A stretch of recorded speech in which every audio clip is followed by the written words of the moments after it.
All right, we are back for some more Ace Attorney. We are actually on the final episode 5 of the Phoenix Wright Ace Attorney game.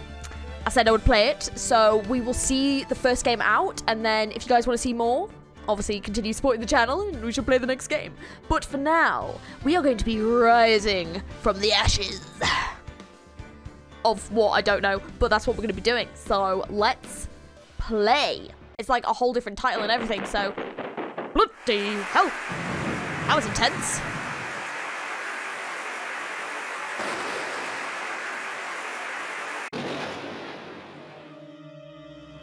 Ooh, there's like animation now.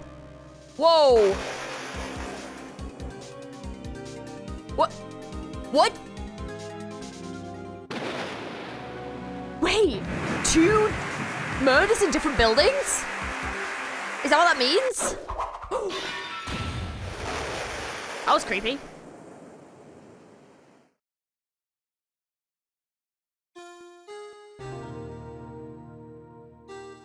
Oh, oh, I love like intriguing starts like this.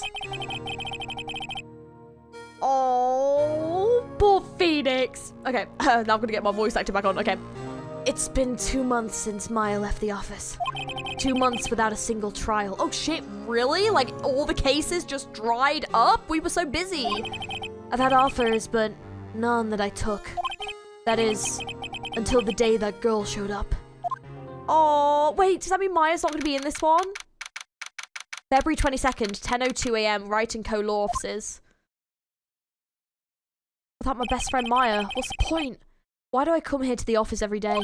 It's not like I want to work. But oh, he's like depressed. Oh, Phoenix. There you are, finally. Hello? Who's this? Okay, well, I know exactly what kind of voice I'm doing here. Okay. Where have you been? My sister's trial is tomorrow. Who are you? It doesn't matter who I am. It only matters who you are. The famous defense attorney, Mia Fey.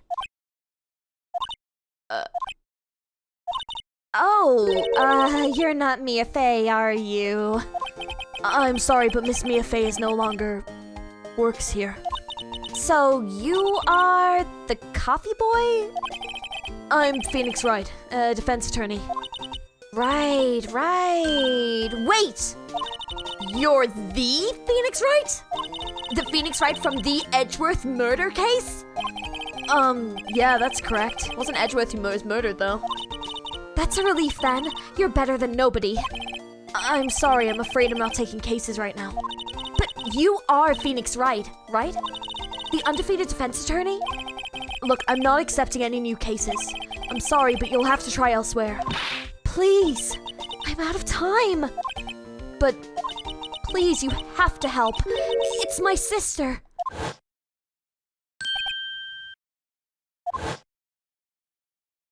Oh, Maya, could it be?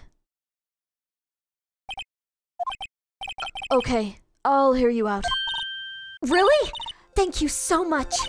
My name's Emma. Emma. I nearly just called something else. I was like, enema. That's not her name. Emma Sky. I'm a scientific investigator. Scientific investigator? That sounds like a cool job. Okay, well... Okay. Hang on, let's explore around the room. It's been 2 months. Mia's plant Charlie. I've been taking care of him in Maya's absence. Looks like it's cleaning day across again at the hotel across the way. I hear they're planning a second branch outside the city. Egads, the bellboy was staring right at me. There's a poster of the Steel Samurai on the wall. Maya stuck it up here on the day that she left. I didn't have the heart to take it down. I do sometimes get strange looks from the clients, though. She's got style. I like it. Difficult-looking legal books that stand in a formidable row. They mock me. I tried reading one and it made my head hurt. When I closed it, it slipped out of my hand. Then my foot hurt, too. Oh, he's really having a bad time. Mia's desk. I sit here even less now that I've stopped taking cases. I'll at least dust it off once in a while. I mean, he must start taking cases again at some point. Well, I guess now, because we saw it in the credits, didn't we? Okay, well, first of all, let's do what we should do every time. Present this. See this? It's my attorney's badge. Ah, well, I've never seen a real one before. You're the first one who's actually been interested in mine, believe me. Its composition is mostly silver. The gold plating is flaking a bit. She analyzed it scientifically. There doesn't appear to be any corrosion due to sulfides. I'll give you $50 for it. Sorry, but it's not for sale. Yet? Yet? Don't give up. What are you doing? Right, Emma. Emma, was it? So you're a scientific investigator? Yes, that's right. Is something wrong? No, it's just you seem kind of jumpy or maybe just young. Young? I'll be 16 years old this year. Oh, I see. Wait, only 16? I'm set to be formally assigned to forensics in 3 more years. My work is becoming quite well known, at my age, no less. So what exactly is your current position then? Well, legally speaking, I guess you'd call me an 11th grader. But I'm ready to do my job, at my age, no less. Right, another future professional in training. We've swapped one for another. Wonderful. The case. So, what's this about a case? You said the trial's tomorrow? My sister didn't do it. She wouldn't stab someone with a knife. She wouldn't. So, it's a murder case. I don't care if there's a witness who saw her do it. She didn't do it. I know she didn't do it. It's a scientific fact. And there's a witness. Just talk to her. You have to talk to her. Right, I suppose I will. I promised her I'd bring Mia Fey, but... That's interesting. How would she know Mia? Mia knows everyone, you know? So you want to be a scientific investigator when you grow up, then? Excuse me? I'm not a child, I'll have you know. Still, it's good to have a goal, albeit a very unusual one. I believe investigation should be done scientifically. Don't you? Yeah. Sure can't have folded for a lack of enthusiasm. If this case is handled scientifically, I'm sure my sister's name will be cleared. Your sister? I've been doing research, you know. I'm developing a new scientific method for case investigation. I'll show you when I'm done. I'm looking forward to it. Guess I should get down to the detention center and talk to her sister. My sister asked for Mia specifically. This Mia Fey person was a few years below her in school. So they went to the same school, huh? She always told me to go to Mia if I ever needed a defense attorney. And, well, I need one. Incidentally, Mia's a woman. Now that you mention it, I guess it is more of a woman's name than a man's. Well, it's nice of you to help your sister out like this. You must be close. Well, actually, when she gets like she is now, I kind of hate her. Huh? But she's my only family. Your only family? What about your parents? They died in a car accident when I was little. Oh, I'm sorry. Oh, damn, okay. Alright, well, let's go down to the detention center then and talk to her sister. Sorry, I keep forgetting the camera's not here. It's here now. Hello! I need to aim here. When I'm looking, I keep going... like I'm just looking off into nothing. Detention center. February 22nd, detention center, visitors room. Oh, I wonder what's wrong with Emma. She got quiet all of a sudden as soon as we arrived. Oh, what voice shall I do? I'm presuming this is the older sister. Guard, I thought I told you I didn't want visitors. Sorry, ma'am. It's just your sister. No excuses. Or did you not want to raise this year, understood, ma'am. What was that all about? Why is she sat backwards in the chair? Why is she sat backwards in the chair? She's literally sat like this. Hello. Hello, Emma. That's really dumb. I can't stop laughing at the fact she sat backwards in the chair. I'm just picturing her like straddling it backwards. Oh, that's funny. Hi, Lana. Oh. Messed up here. Flipping. Right, hang on. Whee. Right. Funny. I seem to remember specifically telling you not to come here. Perhaps my memory is failing. Look, I didn't want to come here either, okay? But your trial's tomorrow and you still don't have a defense attorney. I'll be the one in court tomorrow. This has nothing to do with you, Emma. Isn't that right, Mr. Wright? How did she know? She was literally... Does that mean she just had to do what I did? Like, spin around in the chair? I love that thought. That's so funny. Hey, how do you know me? Mia mentioned you. I've heard quite a bit. I'm sorry. What exactly is it that you do? My name is Lana Sky. I am chief prosecutor for this district. Oh! Wow, okay. You're a prosecutor? 2 sisters, 1 lawyer. Could this be a coincidence? This is a weird coincidence. Emma, Lana, I mean, they're just like... They are just like them. That's kind of wild. Is something wrong, Mr. Wright? Okay, well, first of all, let's examine the room. He's just absolutely shitting himself. This guard monitors the visitor's room. He's frozen in fear of the frigid Miss Lana. I'm feeling a bit chilly myself. No clues here. Now for the camera. Anything else? I don't think so. Okay. Right, well, let's present first of all. We always do this. Your badge looks new. I polish it daily. In a few years, the gold plating will flake off. Then we'll see the real you. Whatever happened to the innocent small talk? Give it 3 years, and then we'll see what you have become. Might make voice just ever so slightly higher, I think. There's something you should know from the start. Which is, the suspect in this case has confessed to the crime. Uh-huh. Wait, but the suspect is... me. I did it.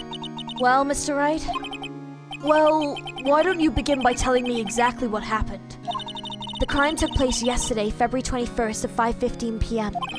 That's quite specific. It was in the witness's deposition. A witness clearly saw me committing the crime. That was a bit of bad luck, wasn't it? The crime took place in the underground parking lot of the prosecutor's office. The body was found in the trunk of my subordinate's car. The prosecutor's office, huh? In your subordinate's car trunk? Classy. I was arrested on the spot, caught red-handed as it were. Well, that's just great. Okay, the victim. So, who is the victim? An investigator with the police department.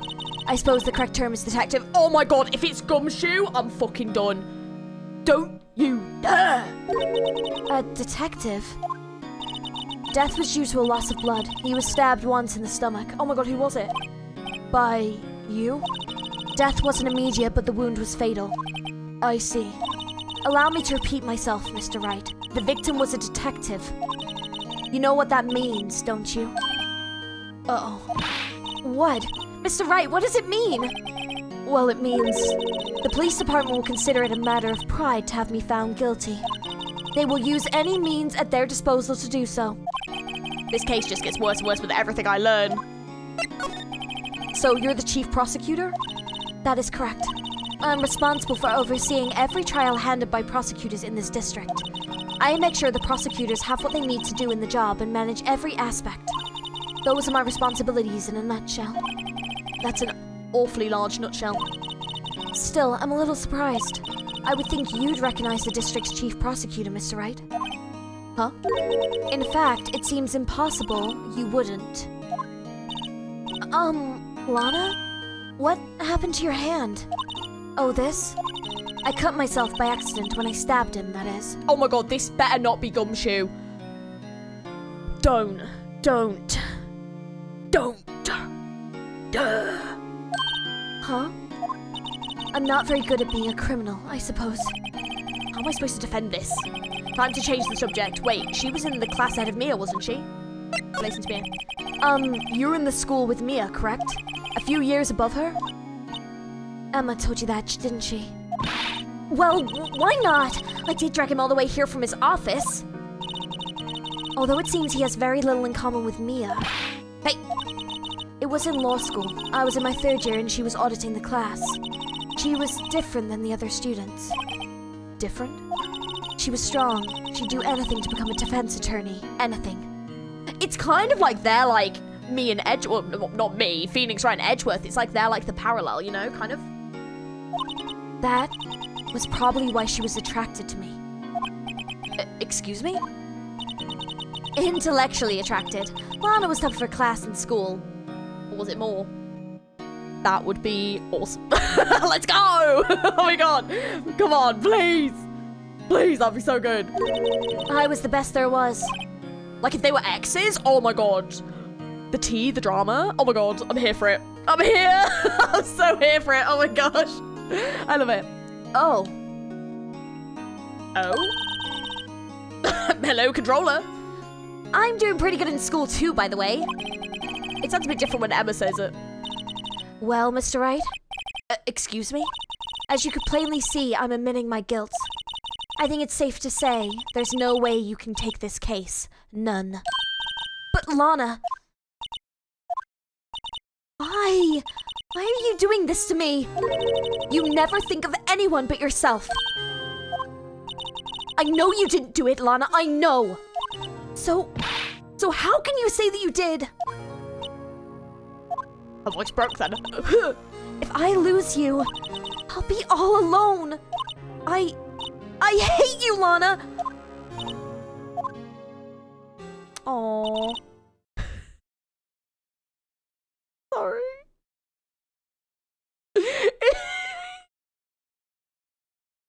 I just wish they'd gotten rid of the sides of the chair so it doesn't look like she's just turning around in her chair and sitting backwards. It's really getting to me. I'm like crying. It's just the idea that she just turned around in her chair and is just straddling it and is like speaking backwards. Like, why? Mr. Wright? Yes? I believe our discussion here is ended. The rest, I leave to you. You mean you're requesting my services at your defense? Don't lose any sleep over it. Your client has confessed, after all. The case is over. Right. I'll do what I can to get to the bottom of this. Lana has confessed to the crime, yes. But something doesn't fit.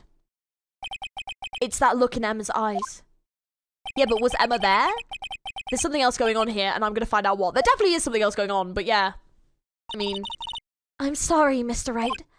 Huh? About what? My sister, she's not always like that, you know. I just never expected you to be defending another prosecutor again. She's changed a lot. She used to be so gentle, always smiling. Everybody liked her. I see. Sorry, but I'm having trouble imagining that. Yeah, same actually, to be honest. What happened to her? I don't know for certain myself. I think maybe she... Well, maybe not. Sounds like there's something else that defies a simple scientific explanation.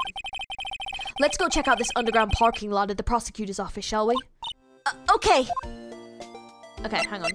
Can we talk? We can, okay, right. Anything to present? Not really. And then move. Okay, let's go see the parking lot. See where the crime happened. Prosecutor's office, underground parking lot. So this is the lot where it all happened? Looks like they're still investigating. Funny that my first visit to the prosecutor's office should be like this. Hey, everyone! Keep up the good work! Hey, what are you thinking? Well, they're gonna be my co-workers 3 years from now, after all. No harm in saying hello. Actually, there is. You know, attorneys aren't supposed to examine crime scenes. I'm trying not to stand out too much here, see? Hey there! You expecting to go unnoticed around here, partner? What? Partner?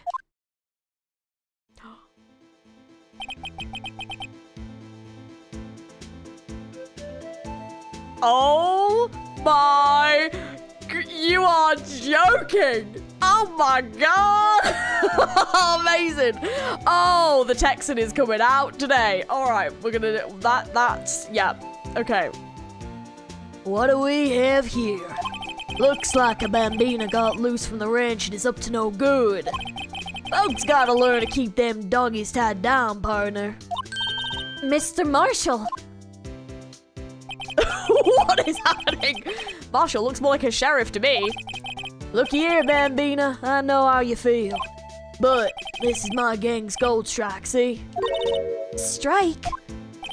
This is our claim, our territory, with a mother load of evidence. If you're fixing to mess with what's ours, you'll regret it, partner. What is happening? Oh my god. You know what dreams the cacti on the desert dream? You wanna know? Well, What's this guy talking about? You head along home now. Happy trails, Bambina. I miss Gumshoe. I think I called him Gumtree earlier. That's the website. I think it's called Gumshoe.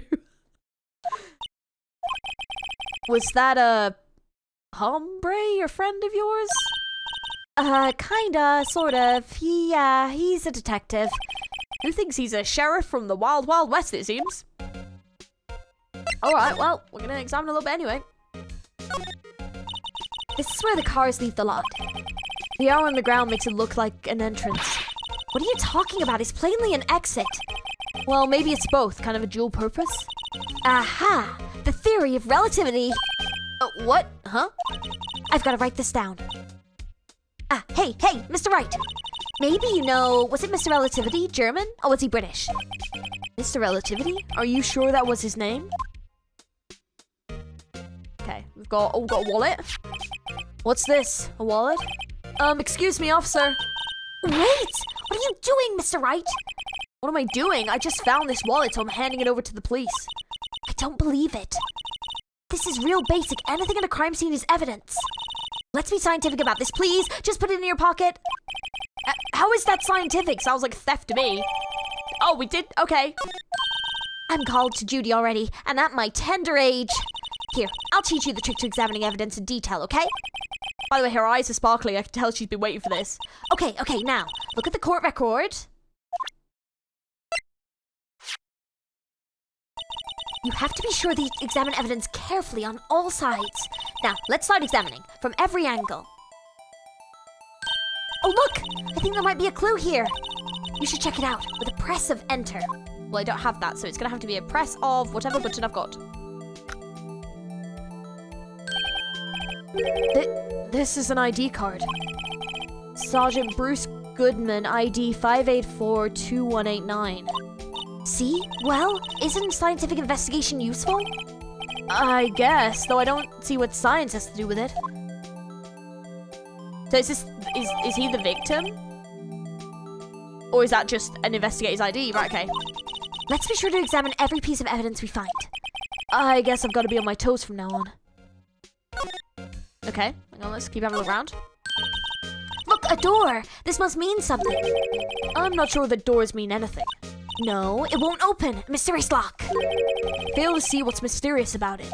Mr. Wright, you need to learn to enjoy life more. Let's finish our investigation first, shall we? Aha! A ladder. That's a step ladder. What's the difference? In scientific terms, please. Scientific, huh? Look at the basic nature of things, Mr. Wright. This all seems so horribly familiar somehow. I'm even doing the voice similarly. Here, a phone! Let's see if it works. Hey, don't touch stuff don't need to be touching. I can't hear anything. My ears! No, my ears! Maybe it's due to the barometric pressure. What is she babbling about? Hey, what did you just say? See, you can hear just fine. The phone's broken. Oh, maybe that's deliberate. This wall is in our way. It's got a faucet for water. Wait, I know. This wall is merely a facade hiding the truth. This is no wall, but a water tank. I fail to see how it makes any difference either way. An oil drum. Looks like it's filled with water. It's heavy. I can't even budge it. The drum over here is on its side. Wait, I know. I'll hide in here and do a stakeout. I think you'll probably just get arrested.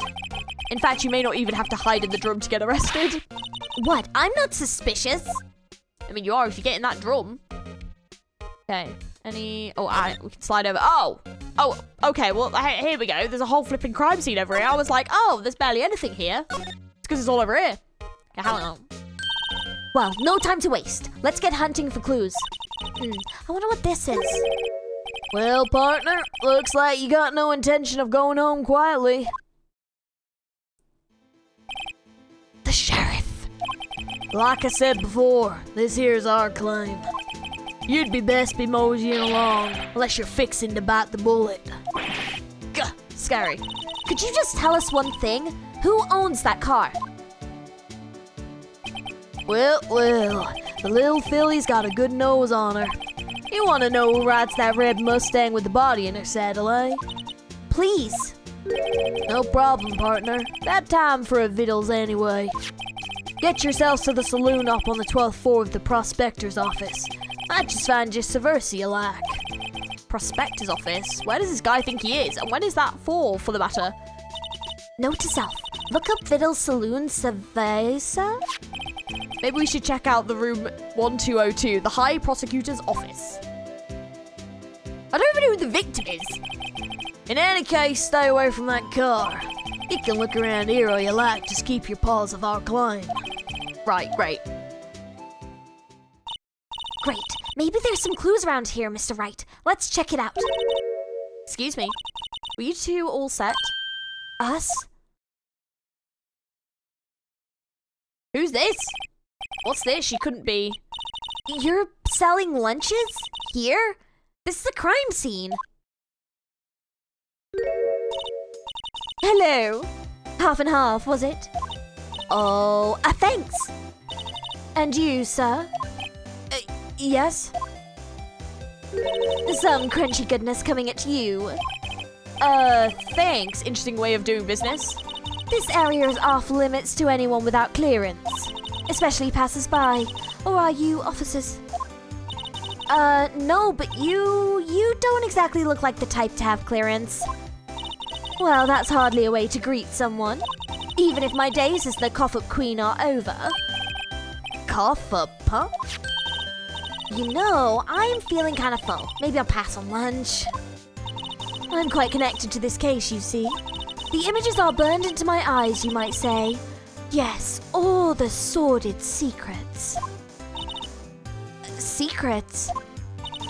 Dear me, you are a slow one, aren't you? I'm referring to the murder.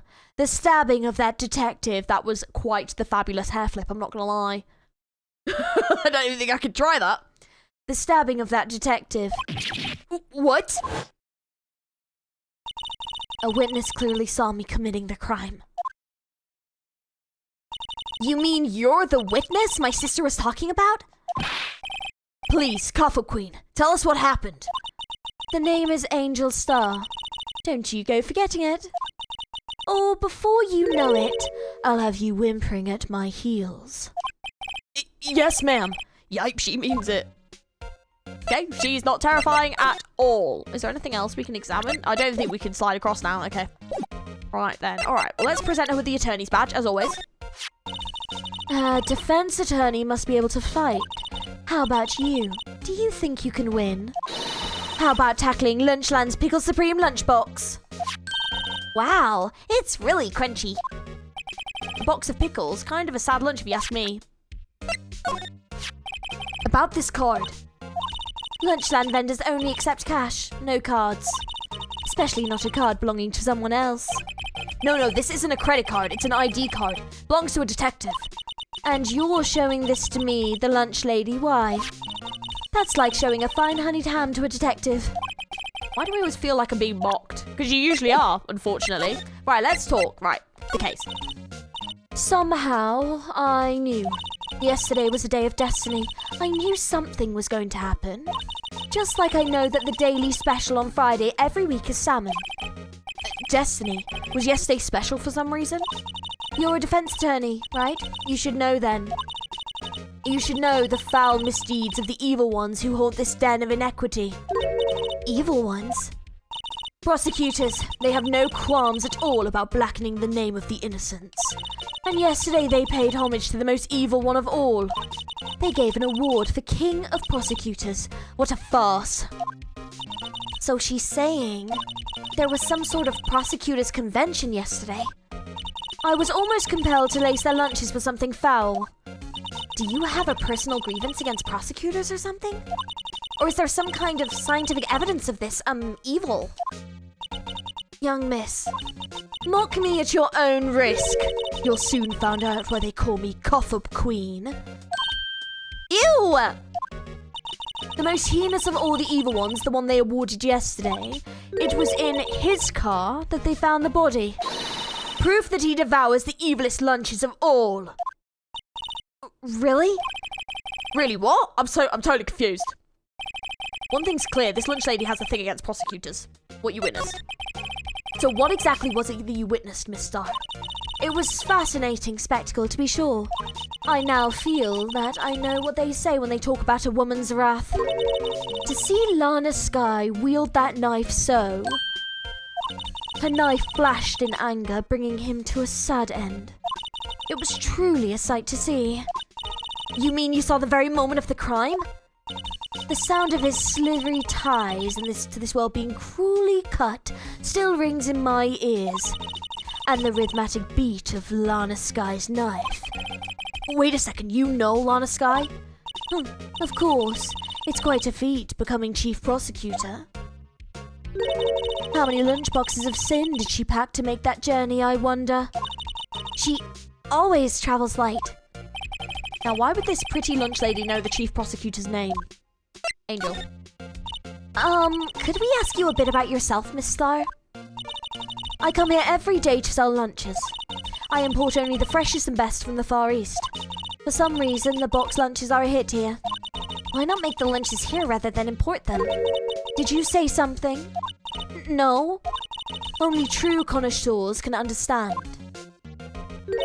The kind you can only tell someone has tried General Tso's Trilobite lunch set. Never mind, you win.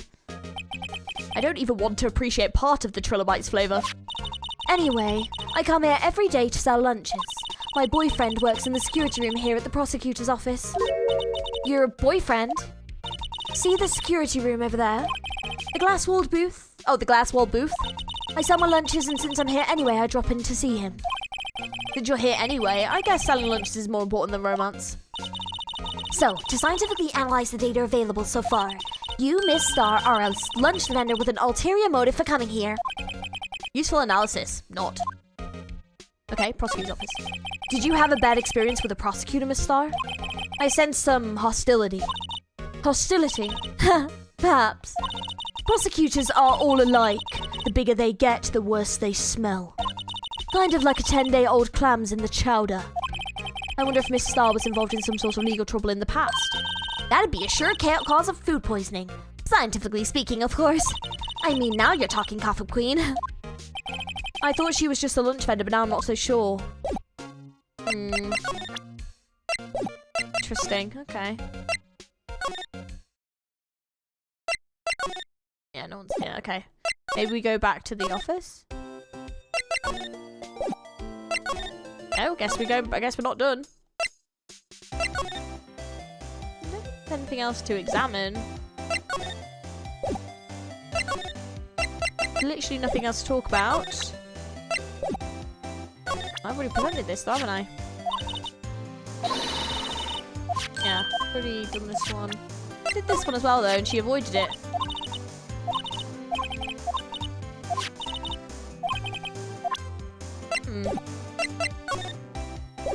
To examine. Can I move across at all? Must have been something I've missed, maybe.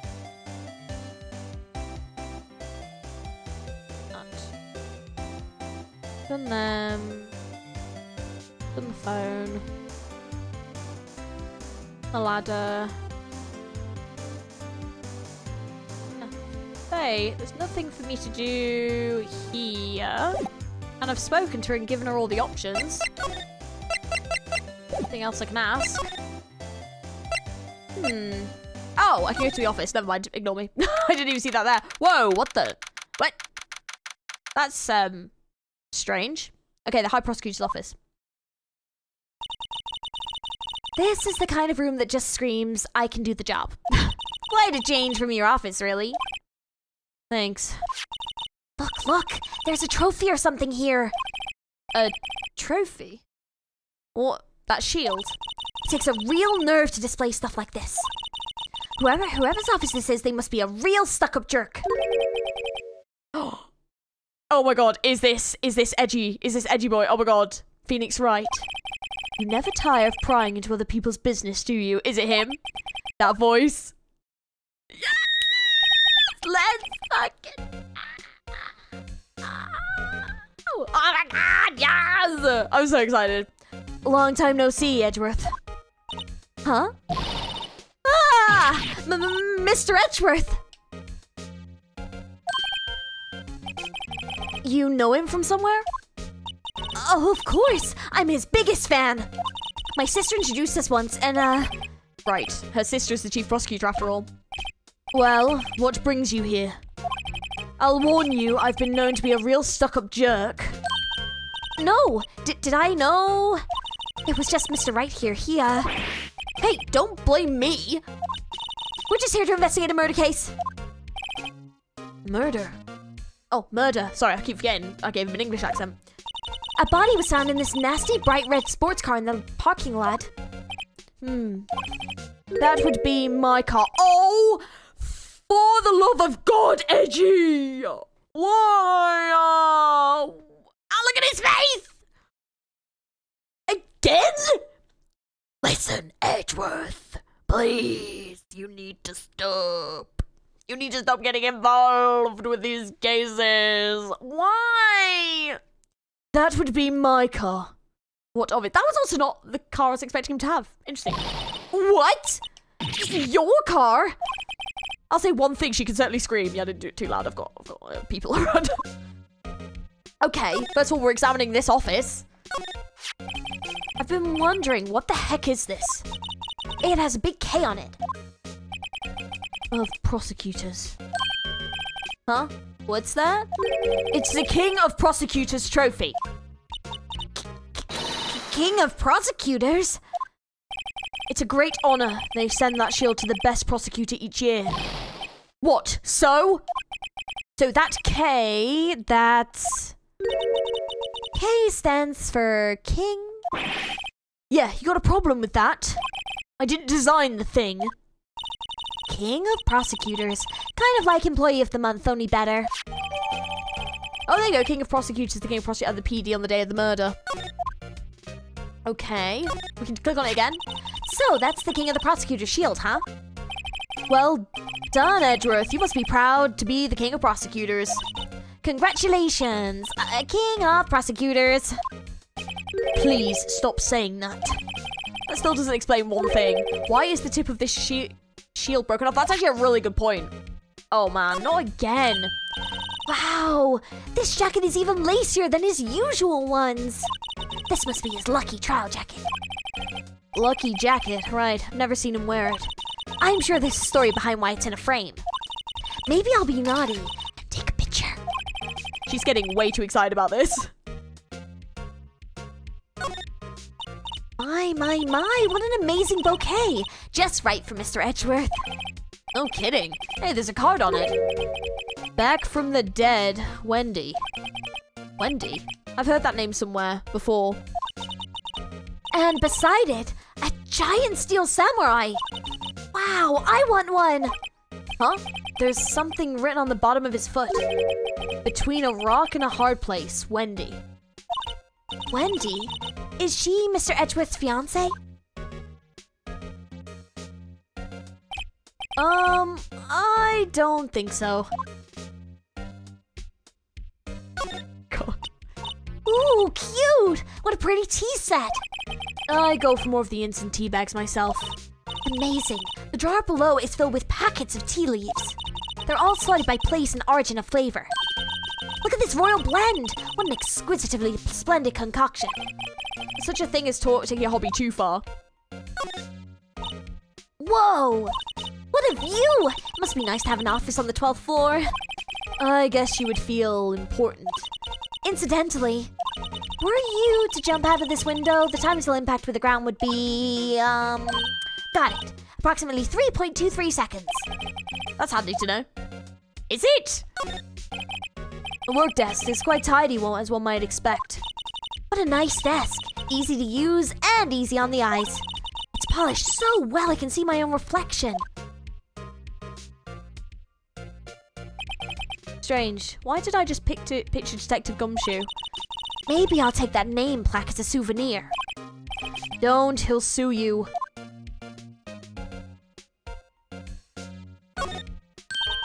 Hey, a chessboard! I'm not too up on my chess, but it looks like blue's in a bit of a tight spot. The red knights have surrounded the blue pawn. Huh? Those horses are mounted knights. Their swords have real sharp edges. And check out that poor pawn. His head's kind of spiky. Kinda reminds me of you. Mr. Edgeworth must be an avid chess player. What's wrong, Mr. Wright? Edge is surrounded by a pawn with spiky hair. That's nothing. You are joking. Whoa, these are all case files?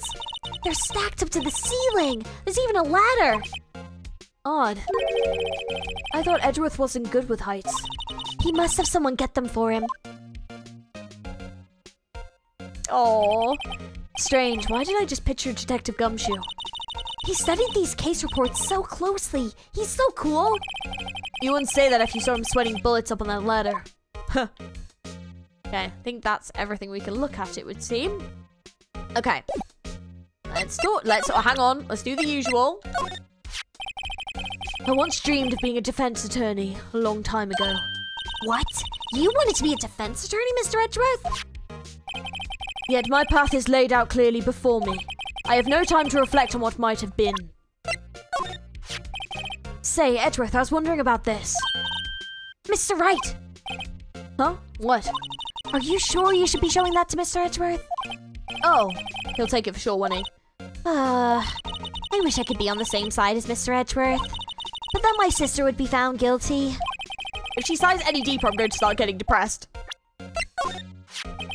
So, basically, this says you were the best of the best last year, huh? You can take that foolish grin elsewhere, right? I lost a day of work to receive that travesty. Huh? Why's that? I had to go to the police department to receive that broken shield. The police department? Yes, right next to the police station downtown. You've been there, haven't you? Where Detective Gumshoe works? Yeah. I was wondering something about your shield. Why is it broken? What does it matter? I've got more important things to worry about. Oh, right. He doesn't seem too concerned about his award, for better or for worse. Yesterday was a very busy day for the prosecutor's office. Maybe we should ask him more about yesterday? Okay, let's talk to him then. Right, so the case. So, the body was found in your car? Go ahead, say it right. You think I did it, don't you? After you went through all that trouble to help me last year, no less. No, we don't think you did it. I mean, it was my sister who stabbed him. Wait, no, she didn't do that. I mean... Wait, so you're the chief prosecutor's little sister then? Yes, sir. Emma Skye. It's nice to meet you again. Now that didn't sound false at all. And now I remember, you've really grown. I'll admit it was a surprise for me too, to think that my own car would become the scene of a murder. More surprising still, I'm being forced to prove my superior's guilt. I can understand. Wait, what did you say? Lana Skye is the chief prosecutor, the top prosecutor in the district. She can't prosecute herself, so I'll be the prosecutor at the trial tomorrow. Oh, for God's sake. You? Mr. Edgeworth. Great. To be honest, it's a bit of a miracle I'm still here at all. What do you mean? Rumours. You've heard the rumours about me, haven't you? Miles Edgeworth. It's hard to remember a time when there weren't rumours about this guy. Forging evidence, arranging false testimony, illegal searches, you name it. Thanks to you, my innocence was established in the trial at the end of last year. However, there are some who say I'm the one responsible for the current incident. What? That's crazy. Some people need very little excuse to think ill of others. It's a fact of life, impossible to stop. But... Some of them even go so far as to present me with toys like this. They think it's funny. Toys? That bronze shield? There's got to be a story behind that one. Chief Prosecutor Skye. Yes, we first worked together on a case 2 years ago. It was my first big case. That's right, I remember. 2 years ago, I wasn't even a lawyer yet. Since then, I've always felt that she was looking out for me. It appears I was mistaken. Mistaken? Why? I mean, I know she's not the warmest person, but I'm sure she felt some responsibility for you. Then, why? Why did she stab someone in the trunk of my car? Not only that, she stabbed him with my knife. What? Mr. Edgeworth, your knife was the murder weapon? To be specific, it was the knife I keep in the toolbox in the trunk of my car. Edgeworth knife was added. So, trace of the victim's blood, no prints. Oh. Edgeworth? What? Are you sure you didn't do it? Come on, can't you take a joke? You have a strange sense of humor, Mr. Wright. Could you tell me more about yesterday, the day of the murder? Yesterday was the annual cleaning day at the prosecutor's office. Cleaning day? Working with the police department, we sort and file all evidence for solved cases. We call it evidence transferal. Wiping your hands of all cases, in other words. Oh, and another thing. The ceremony was held at the police department. There's an annual review and awards for outstanding police officers and prosecutors. And that's when you got... Oh, that's when you got the shield? I was at the police department yesterday afternoon. I got back here at 5:12. That's very precise. People like myself and Mr. Edgeworth pride ourselves on our precision, Mr. Wright. No, I place little faith in my memory. The only thing I trust is solid evidence. Edgeworth's parking stub was added to the court record. This is the parking stub from the underground lot. The murder took place around 5:15. So, the murder happened right after you got back. What, right? I'd appreciate it if you direct that suspicious glare elsewhere.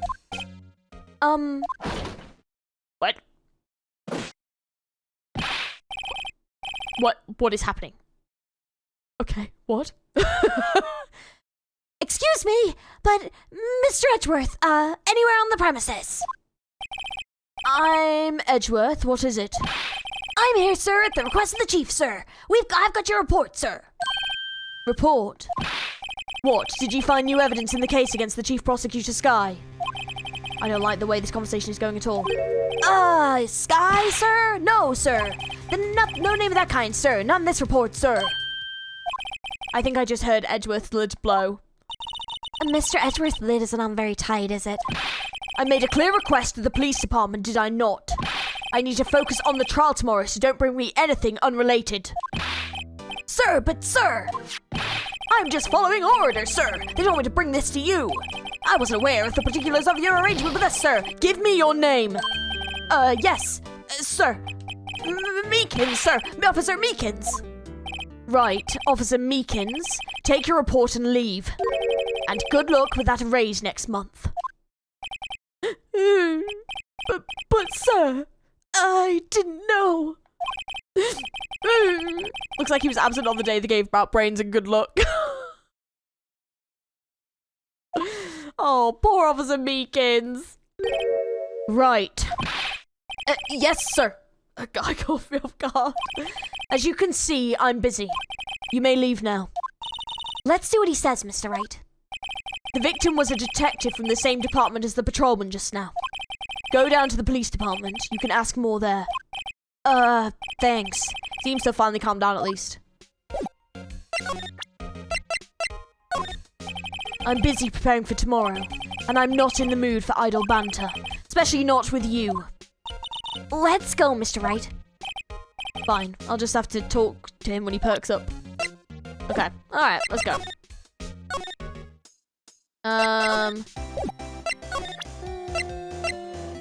Okay, let's go. Police department. February 22nd, police department entrance. Phew, we're finally here. Why would they put the police department so far away from the prosecutor's office? Beats me. That almost took 30 minutes by taxi and traffic wasn't even that bad.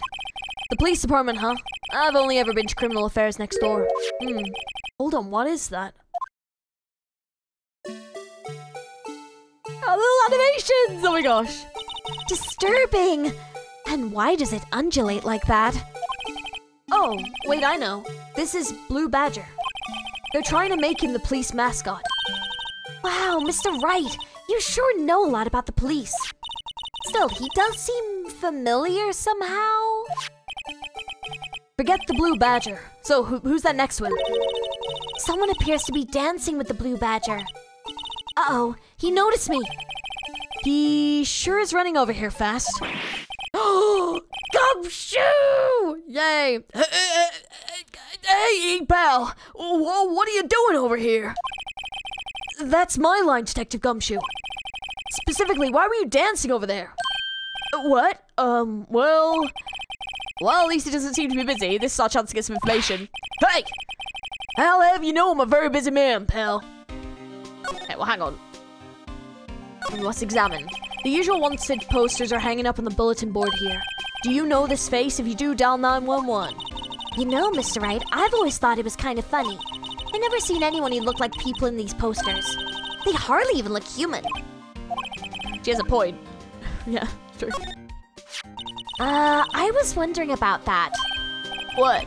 The dancing blue badger? That's my masterpiece. You made this, Detective Gumshoe? She threw together some designs and I just did my thing, pal. Nice work. It's battery powered so it can go anywhere.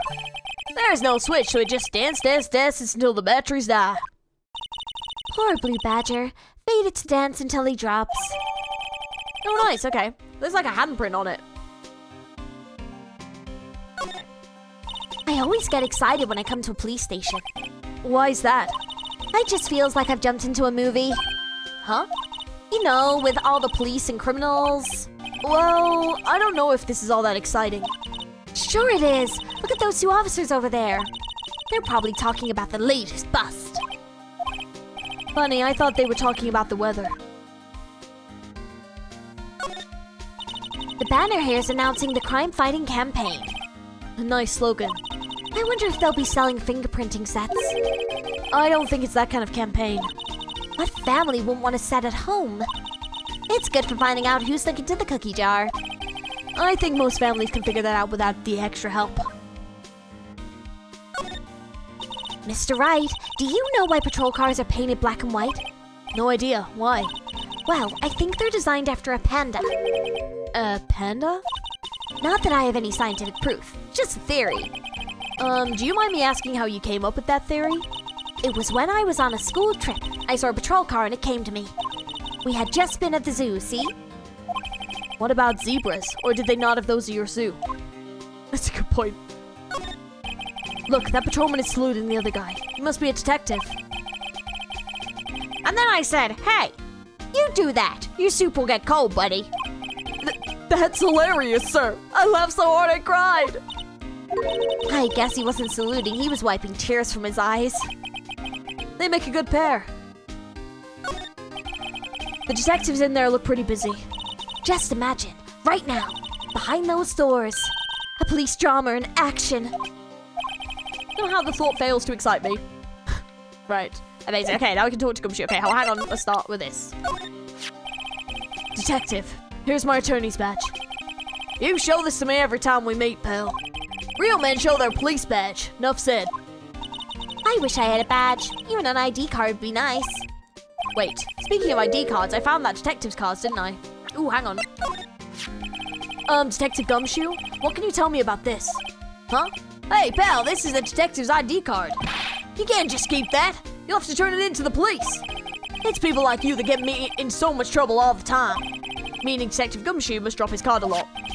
Oh, let's see. Bruce Goodman. Goodman? Sounds familiar. Nah, my mistake. But didn't you work together with him in criminal affairs? Whoa! Now I remember! Bruce Goodman. He's the victim. Oh, okay, here we go. We've got the victim. Okay. That's what I thought. Can you tell us more, Detective Gumshoe? Hey, that's it. That's the King of Prosecutors Award that Mr. Edgeworth got yesterday. Were you at the award ceremony, Detective Gumshoe? Of course, pal. I got an award for diligence myself. Congratulations. I was wondering, why is the award a shield? And why is it broken? Oh, there's a reason. I'll tell you what it is later. Apparently he's forgotten. But I was proud of Mr. Edgeworth for winning that award. Even with all the naysayers in the prosecutor's office. Naysayers must be because of the rumors. Found in Mr. Edgeworth's car. Stabbed with Mr. Edgeworth's knife, huh? What would drive Chief Prosecutor Sky to do such a thing? Wait, I mean, sure, of course, someone else really did it. Someone who must have a grudge against Mr. Edgeworth. The car and the knife do seem a little too well organized to be a coincidence. Poor Mr. Edgeworth. What could have happened? We have to find out a little more about what's going on with Edgeworth. Yeah, okay. Same. Yeah, okay. This one. As a detective, I have to keep my mouth shut on that one. I know better than to go blabbing on about things I don't know about. No, I wouldn't want you to do that either. Good. Okay, right, let's talk to him. Okay, so the case. I'll give you one word of advice, pal. You better not agree to defend the suspect in this case. Why not? Huh? Well, it's just that the chief prosecutor has confessed to the crime. She says she summoned the detective to the prosecutor's office and she killed him. But what if she's not telling the truth? Yes, well... Oh, come on, pal, there's plenty of evidence against her. But what if the evidence was faked? Hey, pal, can I speak to you for a second? Huh? Me? Why is this little girl so peeved at me? She's a relative of the suspect. She's Lana Sky's sister. Whoa! The chief prosecutor's little sister? Just please investigate this case carefully, okay? Scientifically. Yes, sir. Oh, by the way, you might want to keep your voices down. You don't want to be overheard using words like faked. Huh? It's a sensitive issue with us these days. So, what are you doing here, Detective Gumshoe? Me? Oh, well, nothing really. They kicked me out of criminal affairs. Detective Gumshoe, what did you do this time? What do you mean, this time? Then, what happened? I know things are busy right now. I mean, with my sister's case and all. It's true. We've never had chief prosecutor murder anyone before. Only the highest ranked people are being led to criminal affairs now. The lowest ranking guy in there is our chief of detectives. They're not letting any of us rank and file detectives in at all. None of you? I know this is an important trial, but isn't that a little odd? So anyway, I thought I'd spend the day getting the badger dance down pat. Isn't there anything you could be doing? The chief of police himself is directing this investigation, pal. And Officer Marshall was assigned to the underground parking lot. Officer Marshall? Now that I think about it, Emma did seem to know the Marshall guy. A patrolman in charge of the crime scene. It's unheard of, pal. So, this ID card belonged to the victim?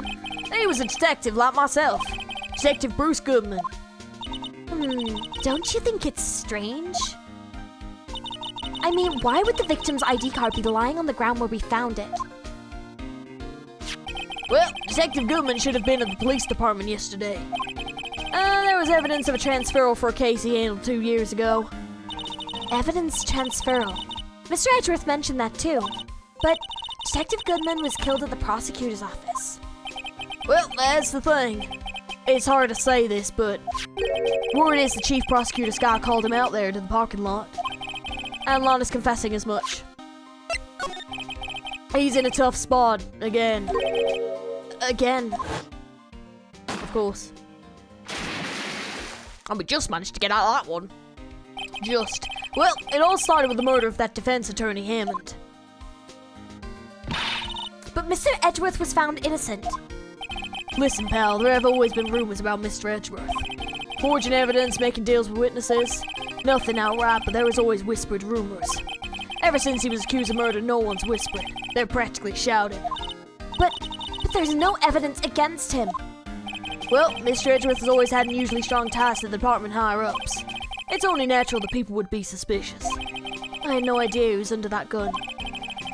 Anyway, the latest case has started a new rumor. People saying the only reason he took this case is because he's aiming for the chief prosecutor's position himself. What? But I know the truth, pal. Nobody wants to be the one who has to prosecute the chief prosecutor. Mr. Edgeworth is biting the bullet on this one. He's doing this for all of us. And that's all I know about that. I'm not officially on the case, you know. Thank you. Why aren't you handling this case, Detective Gumshoe? We met the guy who is, what's his name, the guy in the parking lot.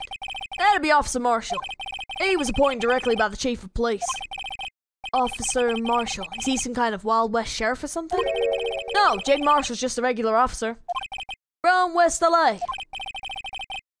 For a moment there, I wasn't sure. Look, pal, let me try to make things a little easier for you. Show them this and they'll let you examine the crime scene. Maybe. Detective Gumshoe's letter of introduction added to the court record. Received from Detective Gumshoe allows the bearer to investigate the crime scene. I'll be surprised if this gets us anywhere. Just act like you're supposed to be there and nobody will look at you twice, pal. Oh, thanks, mate. Gumshoe is genuinely awesome. He's one of my faves. As a detective, I have to keep my mouth shut on that one. Okay. Alright, well, let's go. Let's see if we can go back to the parking lot then. February 22nd, the prosecutor's office. Underground parking lot. Looks like the investigation is still going. I should be getting back to the shop. Sorry, looks like I'll be stuck in this pit till the sun sleeps. I'll see you in my dreams tonight then, baby. Oh, still here. Hello. Why the surprised looks? Didn't I mention? I've got a boyfriend in the criminal affairs, too. What happened to the security guard? Hey, what's wrong, Bambina? You're looking like a doggy that's lost their herd. Jake Marshall. Strange guy to put in charge of a crime scene. Alright. I love the music, oh my gosh. There's something I wanted to ask you. The scene of the crime. I call grave for men who lost their dreams, can't speak. And me, I watch over them as they sleep, dreaming of the desertar's judgment. He's asleep? Well, should we show this hopeless case something to catch his interest? There's something I wanted to ask you. The scene of the crime. A cold grave for men who've lost their dreams. And me, I watch over them as they sleep, dreaming of the desertar's judgment. He's asleep again! Right, okay, well let's, alright, let's try and present him this, I guess. Oh, hang on. Officer Marshall, could you take a look at this? Whoa, partner. If you're fixing to draw me, you best be ready for a shootout. You're ready to become food for the vultures, compadre. Are you ready, Mr. Wright? Somehow I don't think he's going to help us. Right, okay. Would you mind reading this for me? What's this? I'll warn you, if fan letters to me go straight into the spittoon. It's a letter of introduction from Detective Gumshoe. May we investigate? Gumshoe? Oh, that old cow dog. He owned a birthday party or something. Huh? Look, where it should say letter of introduction, it says invitation. I think he just miswrote it. Wait, why am I getting all defensive here? No worries, this proves it's from Detective Gumshoe better than a blood test. Guess I better let you in then. Thank you, Officer Marshall. Oh, that's right, he's a patrolman, not a detective. Which reminds me... Hey, wait a sec. Isn't a crime scene supposed to be handled by a detective or higher? Well, folks, the clues are calling. Welcome to our gold strike. Be like the settler. Strike out for lands unknown. Manifest destiny. Let's have a hootenanny? I don't know how to speak. I don't know how to say things. Note to self. Police investigations are like settling land. Well, Mr. Wright, what do you say? I say I won't be needing this anymore. Detective Gumshoe's letter of introduction has been crumpled and discarded. Okay, well, hang on. Is there anything I can actually investigate? Oh, hang on. Hey, check it out. There's a metal plate here. It looks like the names of all the previous recipients are engraved on it. Wow, one guy's listed a bunch of times. Von Kama. I guess he must be a foreigner? Yeah, that's probably it. Well, wherever he's from, he must have been an amazing prosecutor. I'd like to meet this Mr. Von Kama soon. When she says it, his name does have a kind of ring to it. It kind of does, to be fair, yeah. Okay, well, hang on. So, as if it turns... So that must be it. Okay. I like this new feature of, like, investigating the items.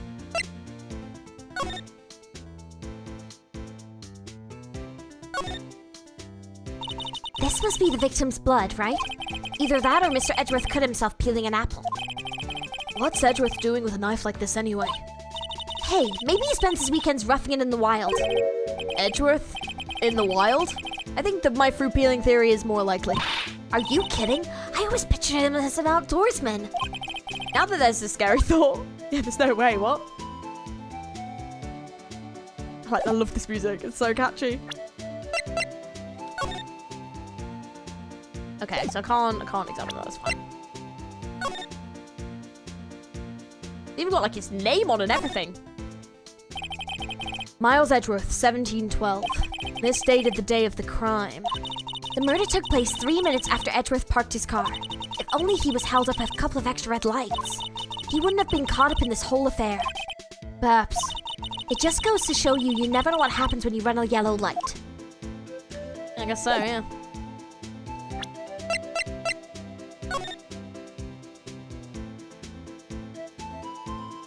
I think on this side, hang on. A name and ID number are written here. Sergeant Bruce Goodman, ID 5842189. I wonder why they only use numbers for IDs. What else would they use? Letters, silly. They're the reason we have written language in the first place. True. Sergeant Bruce Goodman, ID YABADAB. See? Wouldn't that be better? Yabba dab? Well, it does have a certain ring to it. Exactly my point. It doesn't take much to amuse her. But she's only young, you know. Suppose. Right, okay. Right, victim. Officer Marshall, could you tell us more about the victim? Good men always die young. Remember that, partner. Could you be a little more specific? Bruce Goodman. He was a detective, right? Well, aren't you a feisty doggy there now? Detective Goodman was stabbed here at 5:15. The smiling Madonna told me the tale. I think he means the witness, Miss Angel Star. One stab to the chest. A fine piece of work. This here's the autopsy report. Oh, nice. Death due to loss of wound, one knife wound, died within an hour and a half of 4 p.m. Was my sister involved in the victim in any way? Funny you should mention that, Bambina. Chief Prospector signed Detective Goodman had nothing in common at all. Nothing in common? They apparently worked together on a case a few years back. So there's no motive. Goodman wasn't a particularly gifted detective. That's one reason why he didn't do much work with the Chief Prospector. But my sister called the victim here on the day of the murder, right? Here, to this parking lot? So it seems, like calling an unarmed man to a shootout at high noon. Well, okay, so there must be a link to do with that case a couple of years ago, and considering they were doing, like, the item retrieval or whatever it was called, like the evidence, you know, then there must be something to do with the evidence, right? Okay, Marshall. I don't mean any offense, but Officer Marshall, you're a patrolman, right? Not a detective? You calling me out? They shoot you for that in Texas. Huh? I was one of them fancy shoot detectives till 2 years ago, to tell you the truth. Oh, really? Now he tells me. But you're a patrolman now, so how can you be in charge of a crime scene? Nothing gets you by, does it, Bambina? So, why are you in charge? No reason. We're just shoring hands right now. I'm keeping an eye out in the meantime. That's odd, though. Detective Gumshoe was saying he had nothing to do. Nothing important, at least. He's nothing but a sad old cow dog that can't find his tail. Maybe it's because he runs with that Edgeworth, huh? Edgeworth? That cow dog's been kicked out of this cattle run by order of chief of police. Just you don't realize it yet. Detective Gumshoe kicked out of the investigation? Oh, right, okay.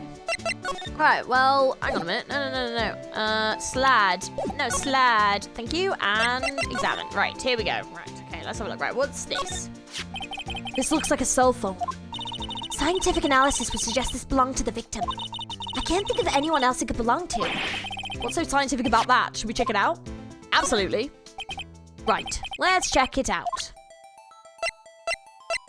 Oh, ew! It's doing it itself. I don't like it. I like this. I wish this had been in the whole game. Like, what the hell? Love things like this. Okay.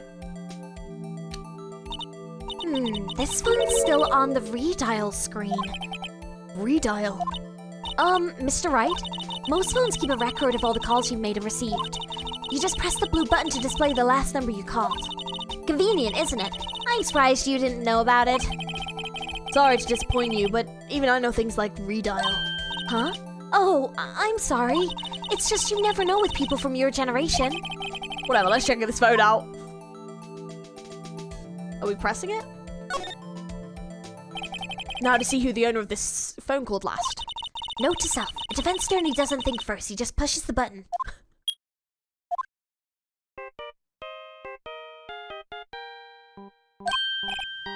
Hey, that song, I know that, so do I.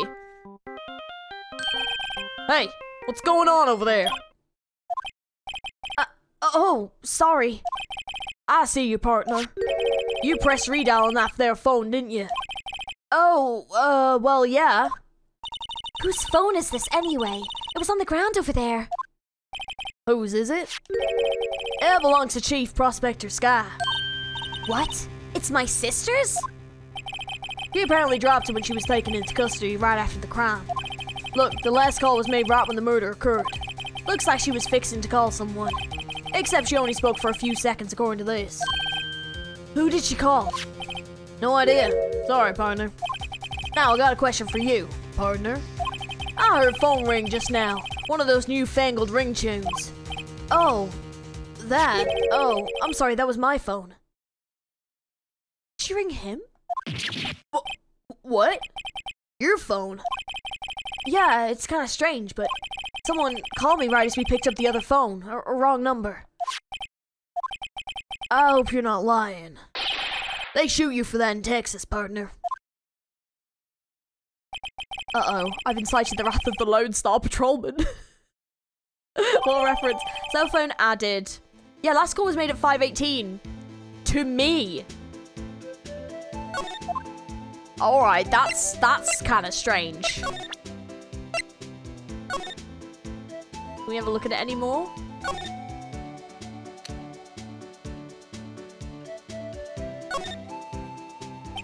There's no need to push this again. What's wrong? You look like I do during finals. Never mind, it's nothing. Okay, damn. I think she was trying to call me on the day of the murder, which is rather strange. This rope, is it? Yep, they laid it in the outline of the victim's body. So, wait, the victim must have died when the killer closed the trunk on him. You have got to be the only person I would know that will come to that conclusion. What is this? Looks like a note of some sort. Look, something's written on it. 675-12-2. You're right. Let's see. 6-7-oh-S. 12-2. There's a name printed on the paper above that. Goodman. Maybe it fell out of his pocket when he was killed? Well, so, what does it mean, Mr. Wright? How am I supposed to know? Note to self. For deductive reasoning, go to Edgeworth, not Wright. I'm sure Edgeworth wouldn't know what this means either. Goodman's note added to the court records. This appears to be the car where the body was found. It looks like the lock on the truck is busted. The crime took place in the underground parking lot at the prosecutor's office. The body was found in the trunk of my subordinate's car. Quite a luxury car. It just screams, I have money to burn. Yeah, prosecutors get the big bucks. Okay, anything else around? Oh, here. B block is through there. That's where visitors park. I can see the lunch line car over there, far in the distance. Hey, you're right. I like the cute design on the door. I can see a cartoon cow munching down on a juicy-looking steak. Doesn't that strike you as a little creepy? Just don't think too deeply about it and you'll be fine. Okay. Trying to look. Oh, hang on. A block. This area is reserved for prosecutors. Defense attorneys are relegated to B block. I dream of the day when I'll be able to park my car here. I'll go over to B block to buy my hamburgers from you, Mr. Wright. I'm not planning on giving up my job that soon. Okay. So hang on then, can I present a few things? So, let me present this to him. Alright, compadre, count to 3. Huh? You gotta do that if you're gonna draw evidence on someone. That's what we do in Texas. Remind me to never visit Texas. My sister's cell phone. The last time it was used was 5:18, right after Goodman was killed. Maybe she was canceling her date for the night? Why did Lana make that call? Oh, here we go. So, there's no connection between Detective Goodman and my sister. That's correct, but there's a gold mine of evidence against her. And the prospector tomorrow is none other than Edgeworth himself. I'm afraid your sister's fate is decided, Bambina. Many condolences. Officer Marshall. Yeah? can you say that? You and my sister, you were... Is there something between this cop and it has this light on about? Ooh, what? I apologize. Something must have gotten to me. Maybe it's that dry wind that's blowing through the prospector's office. Dry wind or ill will? Someone who's up to something here but two. Suspicions about Mr. Edgeworth have been flying around for nearly 2 years now. Forged evidence and arranging testimony. Oh, sorry. Honestly, it's so easy to, like, just quickly, like, do the same voice for everything. Forged evidence and arranging testimonies, you mean? He was unbeatable because he did whatever it took to win. Unbeatable, that is, until he met you. But rumors are just rumors, aren't they? These prosecutors we're talking about, evidence is everything to them. If you follow the rumors about Edgeworth to the source, you find one person. But they're off limits. Untouchable, you might say. One person? Who? Hate to say this, but it's your sister. Chief Prospector Lana Sky. What? My sister? Edgeworth couldn't rustle all those cattle by himself. Some people load their guns with bullets, some people load them with deals. What you're saying is Edgeworth was making deals to win trials. Where there's gunshots, there's bound to be bullets. That's what the old timers say. There's a big old secret hidden around here somewhere, everyone knows it. Is that why Detective Gumshoe was taken off the case? Did they target him because he was closest to Edgeworth? So, well, how are we doing, Mr. Wright? I guess we've got some clues. We have an autopsy report, note from the victim, and a cell phone. So, you think we'll be okay? Well, the only thing still bothering me is Lana is confessing to the crime. She says she did it. No problem. I can guarantee that she's not the criminal. Oh, by the way, Emma? Yes? I know that song your phone plays when it rings. What? It's the Seal Samurai theme song, isn't it? That popular TV show for kids. The phone that rang earlier wasn't mine. It was yours. Oh, she rang a sister. At 5:18, just after the murder took place, your sister called you, didn't she, Emma? I'm sorry. Can you tell me what you talked about? She hung up right away. I see. Oh. A detective is murdered and the suspect is the top prosecutor in the district. I've got a bad feeling about this. Like, maybe I still don't know everything that went on here. I don't think I do know either, to be honest. Ooh. Here we go. We've got the trial case. Day 1, I'm guessing. Yes, we're saving it.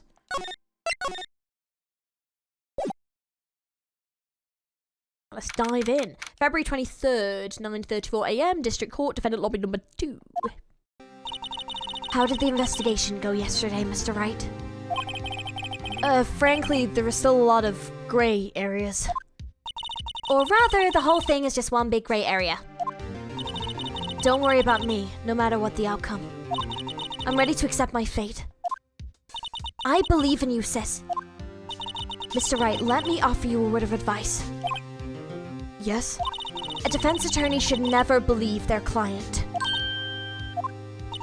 The defendant is called to the trial because they are suspected of wrongdoing. Never forget that. Miss Sky, you remind me a lot of Mia.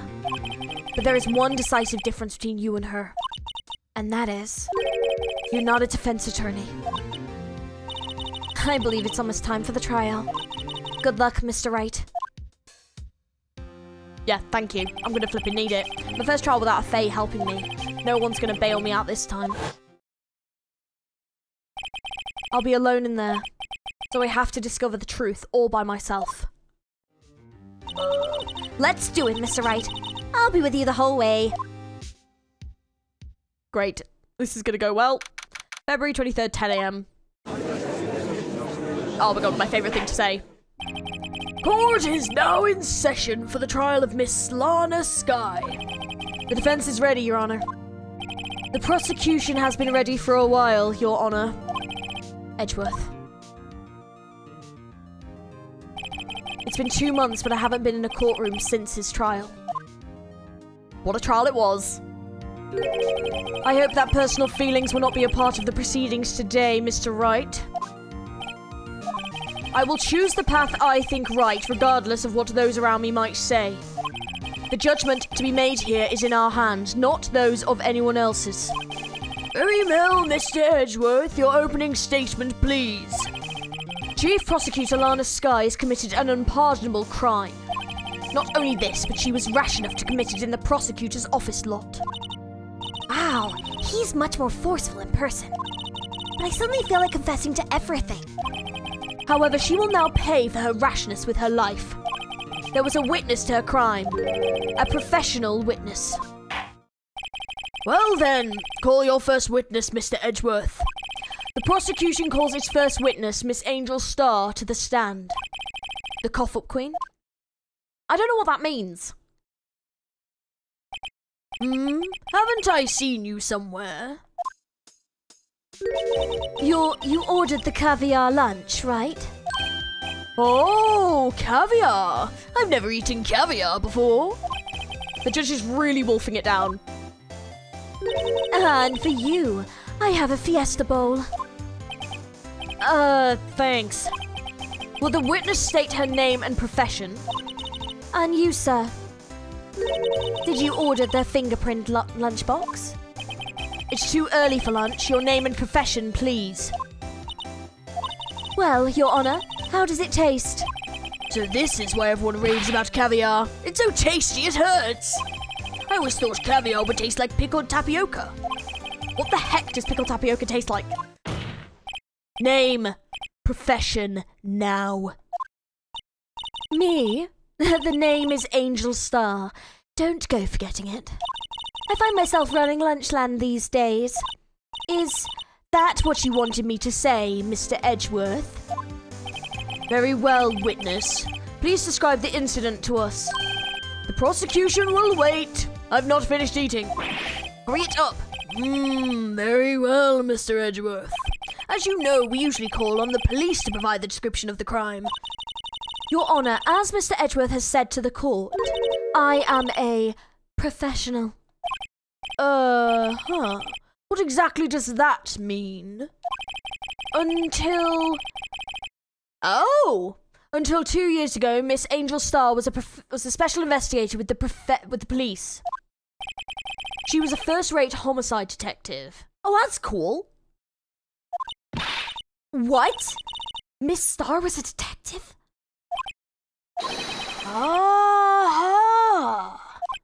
I know who you are. Cough up. Cough up Queen Angel Starr, Your Honor. Long time no see. Very well. You may continue with your description, Miss Starr. Just who is this lady? If I might have the court's attention over here. The parking lot at the prosecutor's office is divided into 2 blocks.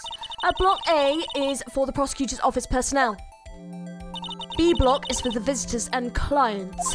The chain divider separates the 2 blocks. I suppose that's to keep visitors from taking up prosecutor spaces, yes? The crime took place by the car in the back of A block in the car's trunk. The killer stabbed the victim with this knife and went to drive the body out. Unfortunately for her, there was a witness and an arrest was made on the spot. And who was this valiant witness? Why, it was me, Your Honor. Okay, there you go, parking lot floor plans. Alright. Witness, did you see the very moment of the crime? Of course, Your Honor. Immediately after that, I apprehended the chief prosecutor. It seems rather cut and dry, doesn't it? Well, Mr. Wright? I can agree on principle, Your Honor. It seems that some poor losers are unwilling to accept the truth, Your Honor. Shall I proceed to crush what little hope they have remaining? If you can, then give them your worst, Miss Starr. Wait, are they talking about me? God. Witness account. Okay, here we go. Here we go. Somehow, I always knew a day like this would come. I was on my way to deliver a lunchbox to my boyfriend when I sensed something. Perhaps it was my finely honed detective's intuition at work. Damn. Through the wire fence, I saw the chief prosecutor standing next to a garish car. The chief prosecutor was holding a knife in her right hand. Then she thrust the pointed tip into the knife of the Detective Goodman's chest. Okay, let's question everything. Bringing a lunchbox to your boyfriend. How touching. As you can see, there is no room for doubt. The key point of your testimony seems to be nothing other than the point of the knife which you saw being stabbed into Detective Goodman. So, how does it feel to be so utterly crushed? I'm still thinking about that. It's merely a flesh wound, Mr. Wright. Very well, Mr. Wright. You may cross-examine the witness. Witness account. Okay, cross-examination. Let's go. All right. Somehow, I always knew a day like this would come. How did you know? I respect the prosecutor's basic abhorrence of crime, yet their methods are ugly and twisted. Twisted methods will always lead to tragedy. The lunch lady's uninformed opinion is duly noted. Given that they are used to erasing inconvenient evidence at their whim, Killing of a detective that knew too much is merely an extension of that. Miss Starr, do you have something personal against prosecutors? I felt that I had found my dream job when I became an investigator. And if I hadn't been laid off by those prosecutors over there, I'd still be one. Laid off? She was fired? To me, prosecutors are nothing more than worms. That said, I am a pro, as you know. My testimony is unbiased and flawless. Very well, you may continue, Miss Starr. I was on my way to deliver a lunchbox to my boyfriend. This boyfriend, he's a detective? Not that boyfriend, the security guard. That boyfriend? You have several? Yes, this boyfriend, that boyfriend, and the other boyfriend. Care to join? The yet another boyfriend position is still open for applicants. I'll stick with the lunches, thanks. Note to self, the judge had to think before applying. The security guard room is in the lot in A block. It's up on the second level, so you can see everything from there. That would be the room with the security sign. That's like above, isn't it? Incidentally, did you bring your lunchboxes by car? Since I'm a visitor now, I parked in B block. So, she was in B block when she witnessed the crime. When I sensed something, perhaps it was my finely honed detective's intuition at work. That's, yeah, a bit weird. You sensed something? So you're saying you had a premonition of the murder? It felt like, how would you say? Oh yes. It was like the feeling you get when you view a pumpkin chock full of seeds. I have no idea what that means. Speaking of a detective's intuition, wasn't the victim, Mr. Bruce Goodman, also a detective? Yes, well, he was like a young cheese. A young cheese? A pale white cheese not yet tangy with experience on the streets. A greenhorn. Then I must be hard, yellowed and sharp as a tack. Yeah, with the odor of an old cheese to match. In any case, there, in the lot, I felt something stirring in the back of my mind. Through the wire fence, I saw the chief prosecutor standing next to a garish car. By garish car, you mean... Mr. Edgeworth's car, yes. Mr. Edgeworth's? Incidentally, the knife with which the victim was stabbed was also Mr. Edgeworth's, wasn't it? Indeed, it was. What an odd case this is. And the person you saw, are you sure it was the defendant? I saw her from no further than 30 feet away. I am certain it was her. If she's telling the truth, we're doomed. Let's just do what we can. Even if we don't have any proof, we can always nitpick. Witness, in your testimony, you clearly stated the following. Prosecutors are nothing more than worms. Ergo, you are a biased witness. You might want to keep those silly opinions to yourself in the future, rookie. Huh? Rookie?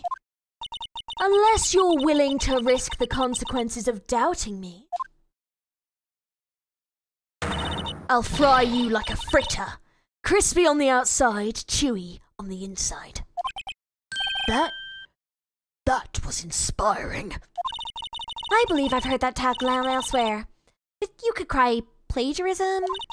I may be relegated to the lowly post of lunch lady, but my instincts are honed. A photograph?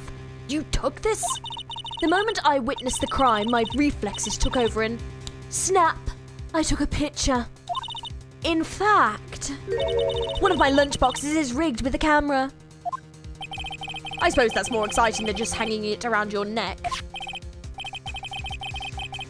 Witness, why am I only seeing this photograph just now? You think I'd show it to you, a prosecutor? Think again.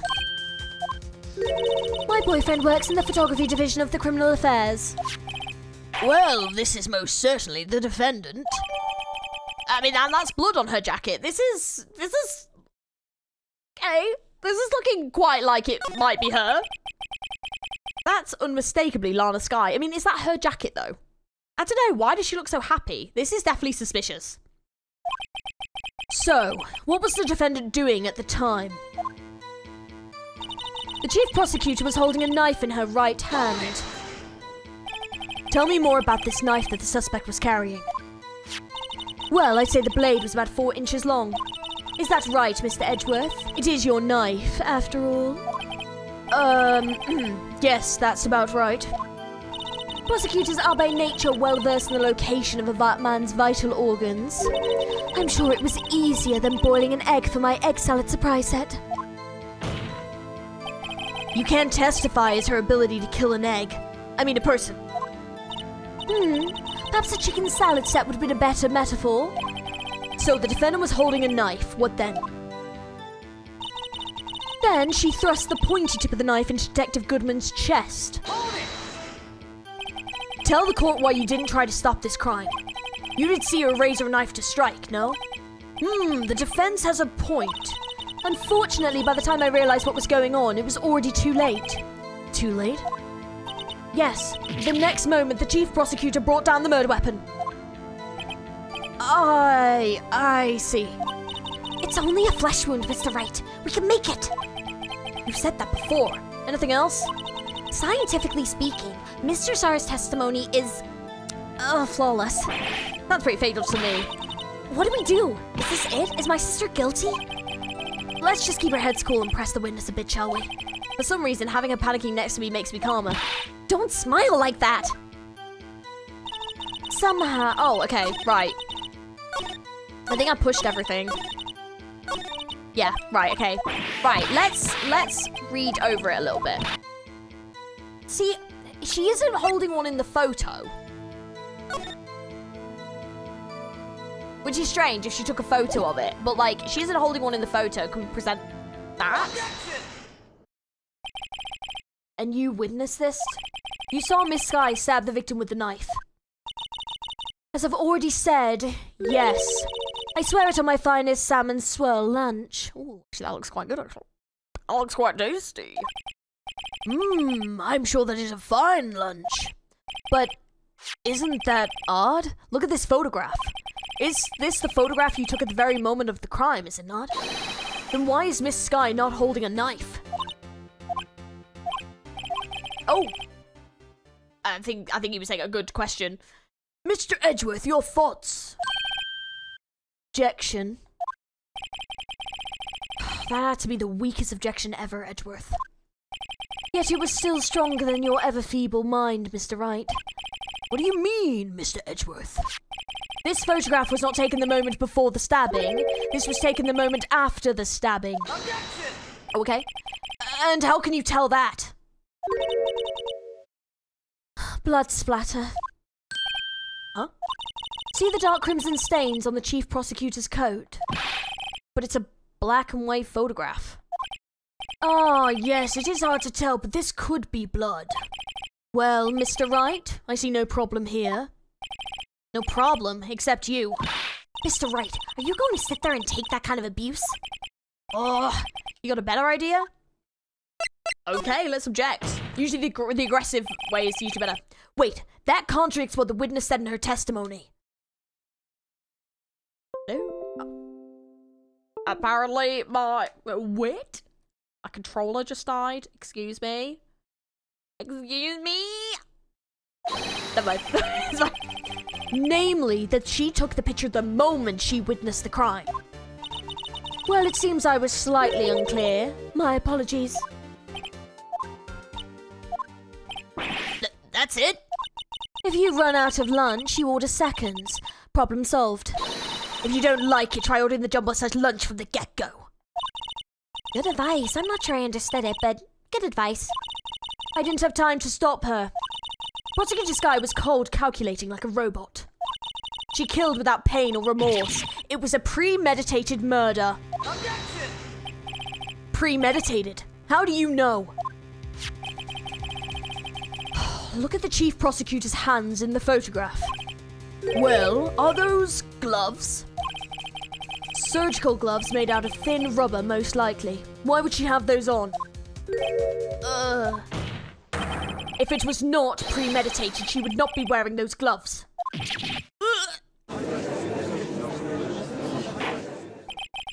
These gloves do seem to tell a tale of premeditation. Premeditated murder, a serious offence. Witness, have this your testimony. The murder was planned. The rubber gloves prove it. Alright, let's press. What if she was just in the habit of wearing gloves, like driving gloves? Objection! The gloves were admitted as evidence when the defendant was arrested. They were rubber gloves of the kind used for autopsies. In other words, when the chief prosecutor came to the crime scene, she came to do murder. It's the only possible conclusion one can make. Everything was planned. It was a premeditated crime. Impressive. I'm sorry they took you off the force, Miss Starr. This is bad. She's got them thinking this was all planned. If she can prove this claim, the trial's already over. I've got to think of a way to show that this wasn't premeditated. It's only a flesh wound, Mr. Wright. We can make it. You said that before. Anything else? Scientifically speaking, Miss Starr's testimony is flawless. That's pretty fatal to me. What do we do? Is this it? Is my sister guilty? Let's just keep her head cool and press the windows a bit, shall we? For some reason, having her panicking next to me makes me calmer. Okay. Right, so... Okay, oh, for God's sake. It would actually do this. Okay, so there must be something I can say about the gloves. Right. So hang on, what have we got that could prove the gloves wrong?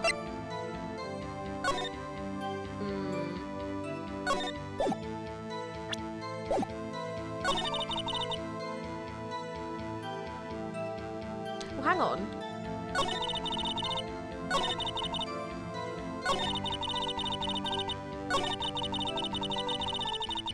Hang on, can I just check something? Oh, so that is actually through a fence. Okay, so it does prove that she was on the other side of the fence. Well, see, though, the murder weapon is Edgeworth's. So, to me, that doesn't say that it's premeditated, because she would have had to rely on Edgeworth's car being there, because she didn't have a weapon with her. So, maybe I can present the knife? Objection! Witness, do you know what this is? Are you trying to test me? I sell box lunches for a living, you know. That's a knife. The knife. The knife that was in Mr. Edgeworth's trunk. Indeed, it is my knife. What's with this case? The bloody weapon, the murder weapon, the defendant is the chief prosecutor of the district, right? Mummy, are prosecutors bad people? The defense has a request. We ask the witness to prove an accurate testimony. What's that, rookie? In your testimony, you stated that Lana Skye planned this murder. And that is why she was wearing those special gloves. Seems like a natural conclusion to me. The gloves do indicate planning. However... Oh, so that was the wrong accent. However, why would she not also prepare the most important thing? The murder weapon. Oh! This knife just happened to be in the trunk of that car. I've just done the wrong voice again. That knife just happened to be in the trunk of that car. Ladies and gentlemen, if you're gonna plan a murder, you don't forget the weapon.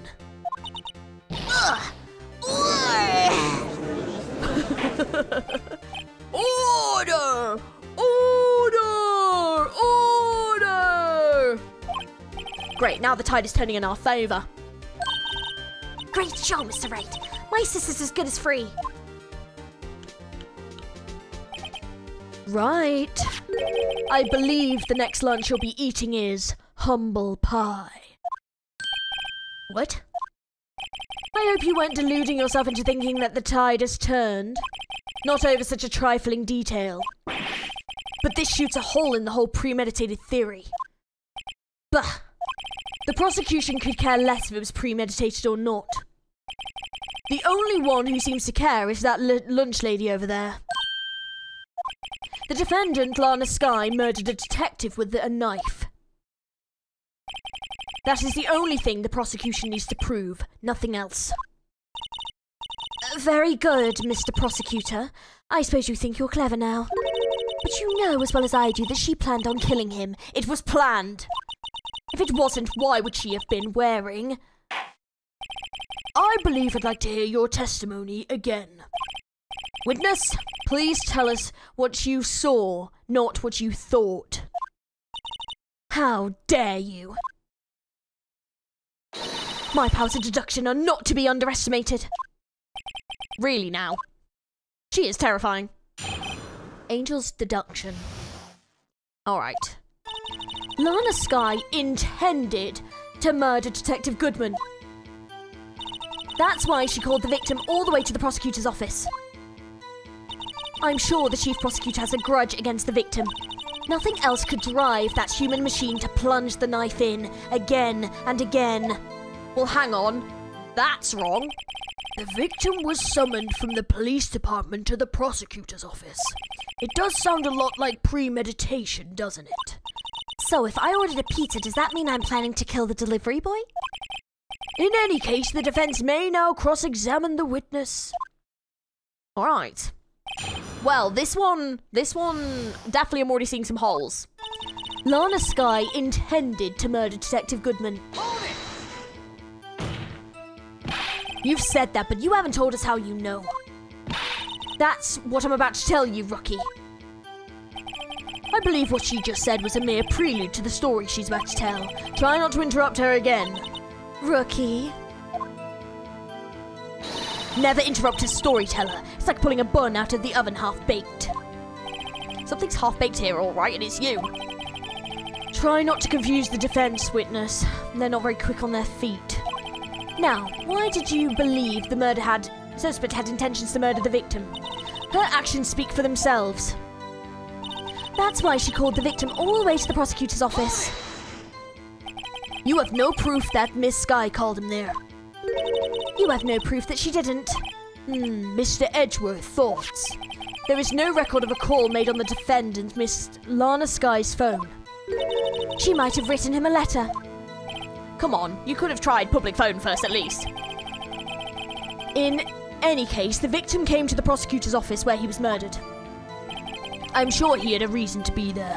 Witness, why do you think the suspect who was summoned the victim that day? I'm sure the chief prosecutor had a grudge against the victim. What kind of grudge?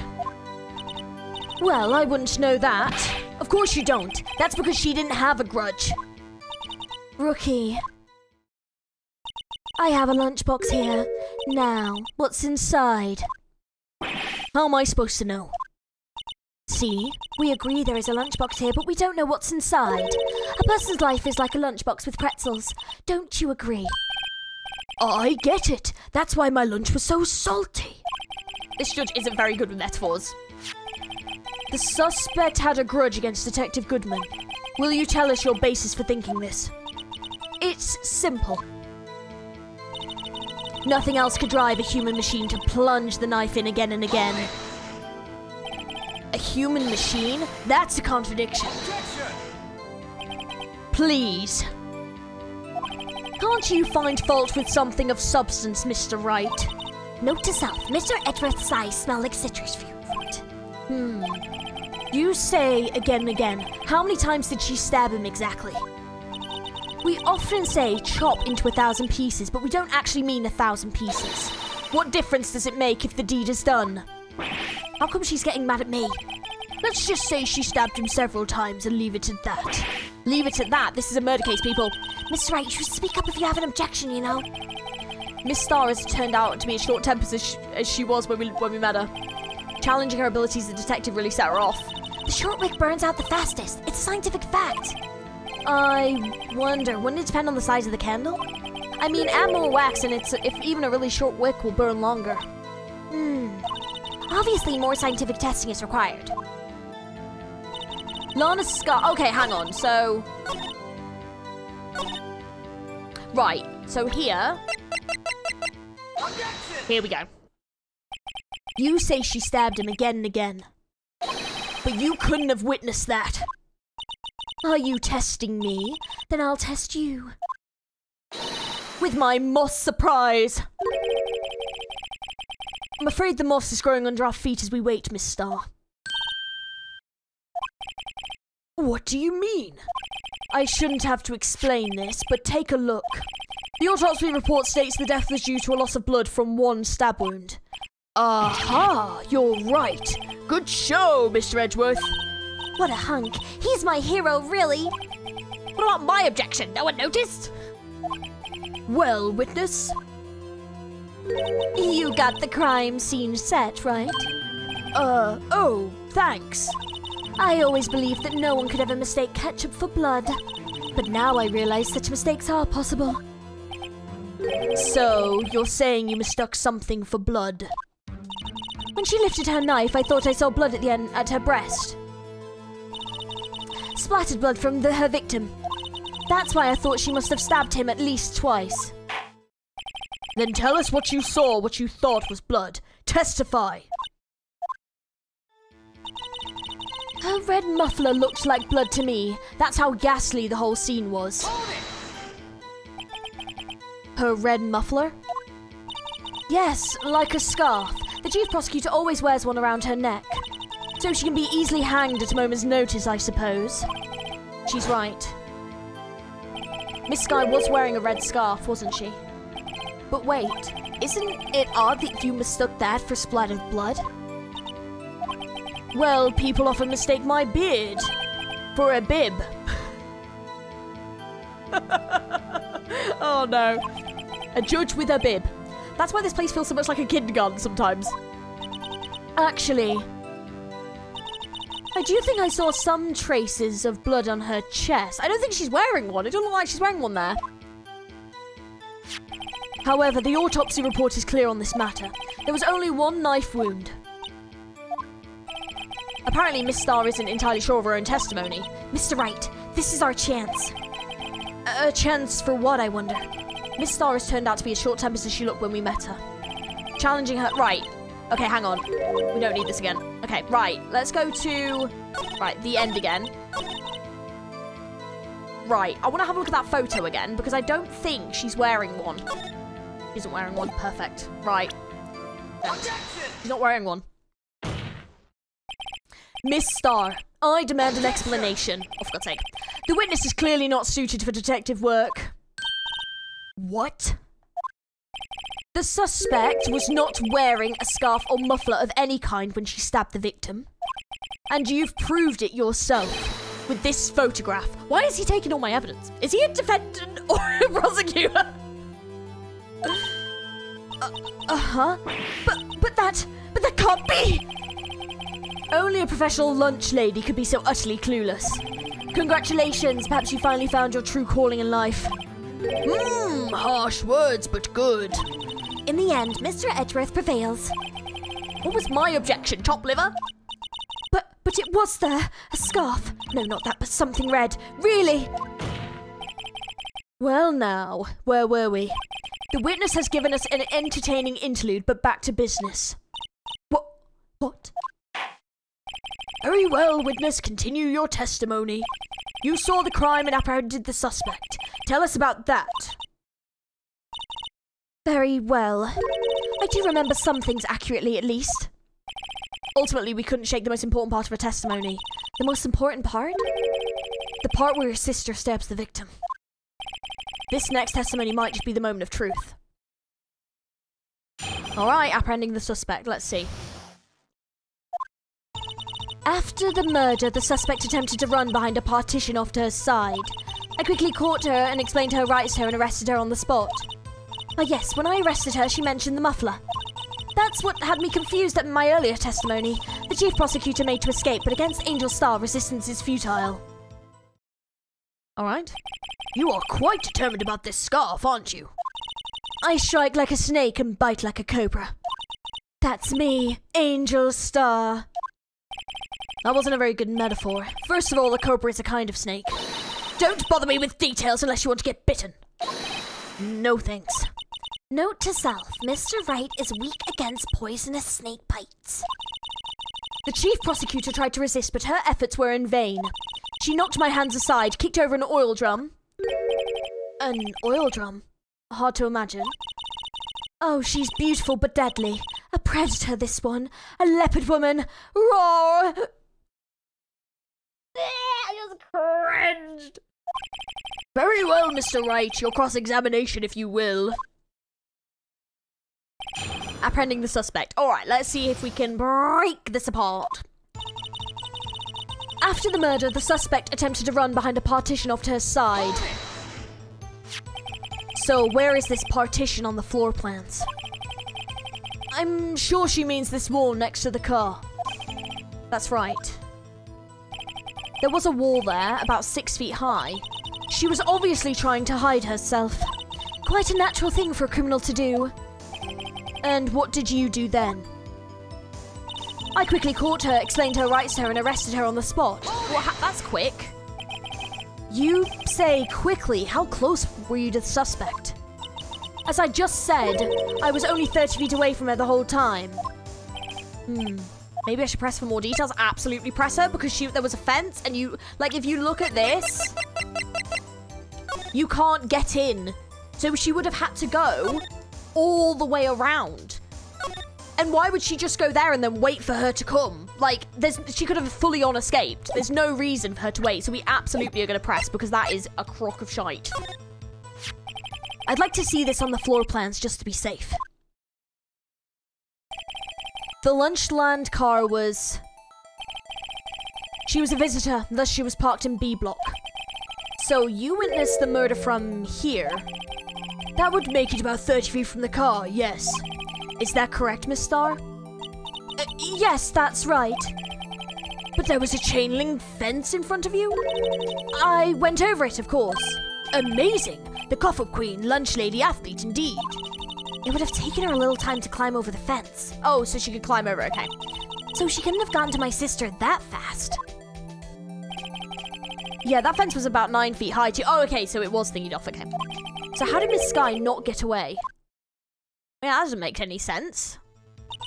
Oh yes, when I arrested her, she mentioned the muffler. She mentioned the muffler? What exactly did she say? If I remember exactly, I would have told you in my testimony. Cheeky. Anyway, all I heard was her say the word muffler. Just that one word? So, what you heard wasn't the suspect talking to you, but to someone else? Yes, the chief prosecutor was talking on her phone. Her phone? She can't mean... Ask further, let's go. By phone, do you mean this cell phone discovered at the crime scene? Yes, ultimately. Ultimately? My memory... It's like a salmon, heading upstream, you see. No, the court does not see, Miss Starr. The chief prosecutor first attempted to use the phone hanging on the wall. On the wall? That's right. Near the car, there was an emergency phone on the wall. Apparently it was out of order. And so she used her cell phone? Indeed, the emergency phone was out of order that day. Good witnessing, witness. Good witnessing? Whatever happened to good testifying? You should, of course, add this to your testimony. The things I do to please this rookie defense attorney. The word muffler was overheard during a call made to Emma at 5:18. I thought she said she didn't hear anything. I saw it all, how she tried the phone on the wall but had to use her cell instead. Do you think you could restate your testimony for the court? Aha! I was going to ask the same thing. I'll only say this one time, so listen close, rookies.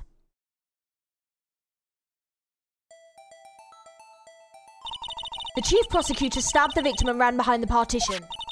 Then she picked up the emergency phone on the wall, but it was out of order. So she pulled out her own cell phone out of her pocket. And during that time, you climbed over the chain link fence. Then, when I boldly grabbed her arm, the chief prosecutor hung up her phone. And you saw her doing this? What is it, Mr. Wright? The chief prosecutor made to escape, but against Angel's star, resistance is futile. She made to escape. Can you be more specific? She brushed aside my hand and ran. It was a terrible sight to see, like a dollop of lard on a pâté of foie gras?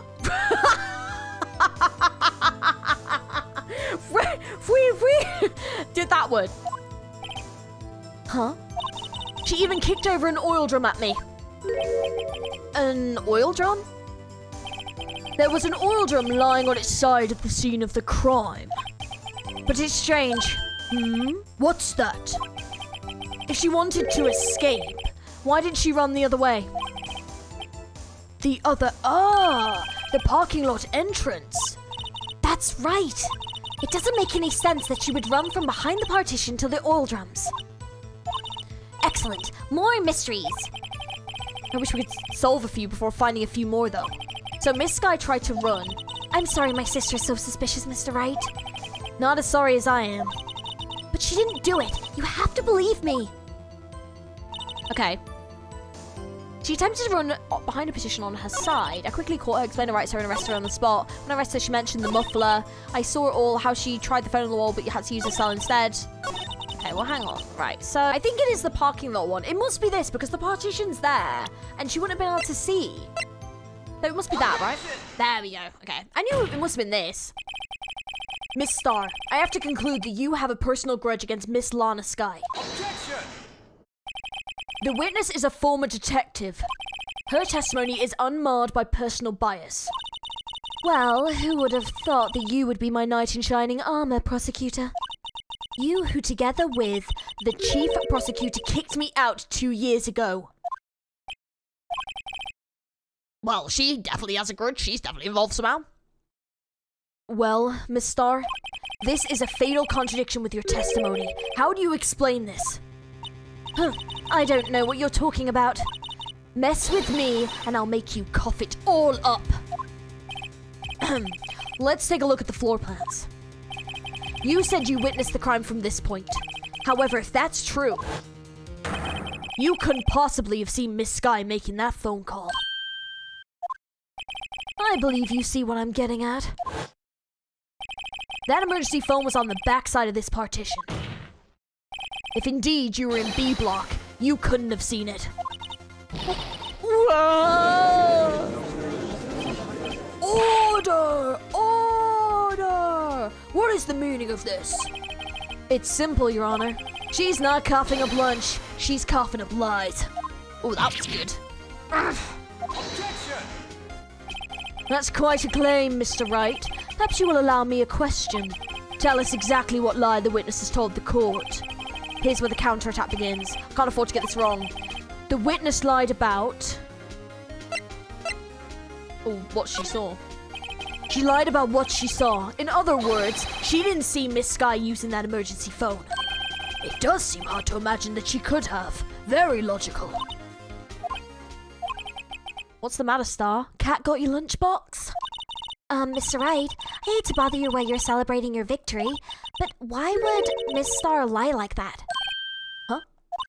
Why would she say that my sister tried to use the phone but failed? It doesn't make any sense. Why lie about something so insignificant? Oh, dang, she's right. I mean, maybe she really did see her try to use the emergency phone? I see no room for doubt here. You ordered the patooey on rice, right? Mr. Wright, and I thought you had something that, oh my god, my HP is getting low. Ugh, one more try.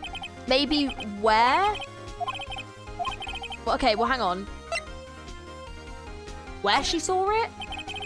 Miss Sky tried to use the emergency phone, but it was out of order. What's significant about this fact? Nothing. Therefore, it would be pointless for Miss Star to lie about it. Pointless to lie, I see.